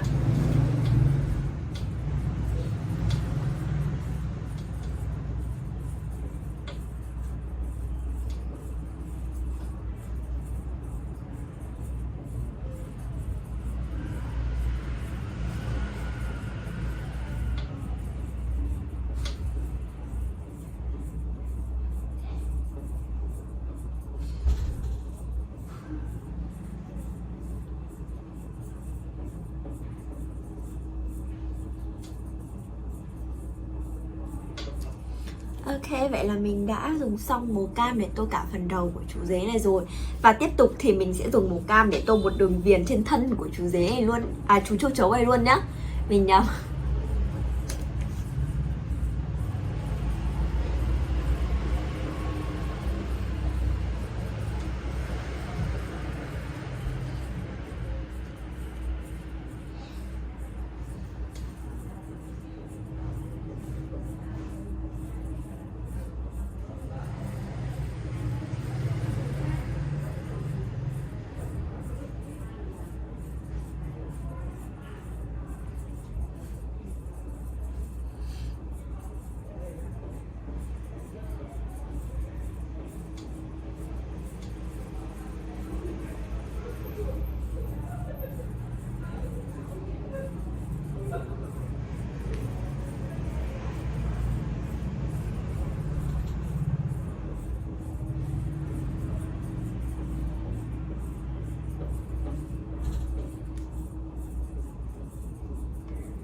Ok, vậy là mình đã dùng xong màu cam để tô bức tranh rồi nha. Và giờ mình sẽ cất màu cam này đi nhá.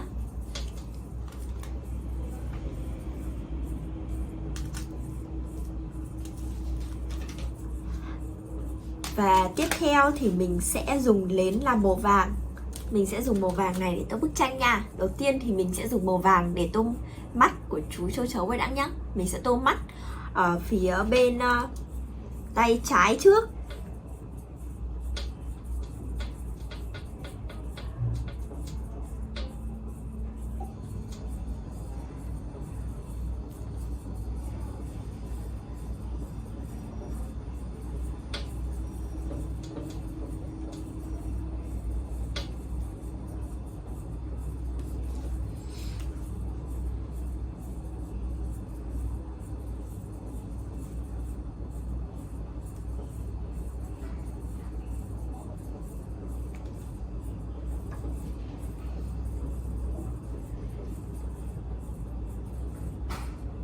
Mình vừa tô xong cái mắt bên trái rồi và bây giờ mình sẽ tô cả phần mắt bên phía tay phải nha.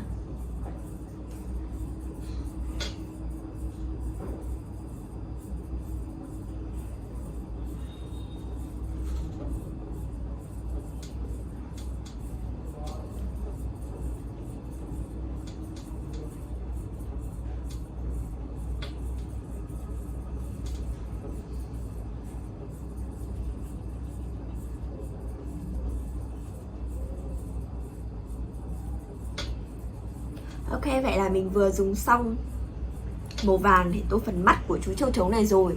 Và tiếp theo thì mình sẽ dùng màu vàng này để tô phần bụng của chú châu chấu luôn nhá. Mình sẽ bắt đầu tô từ phần đuôi trước.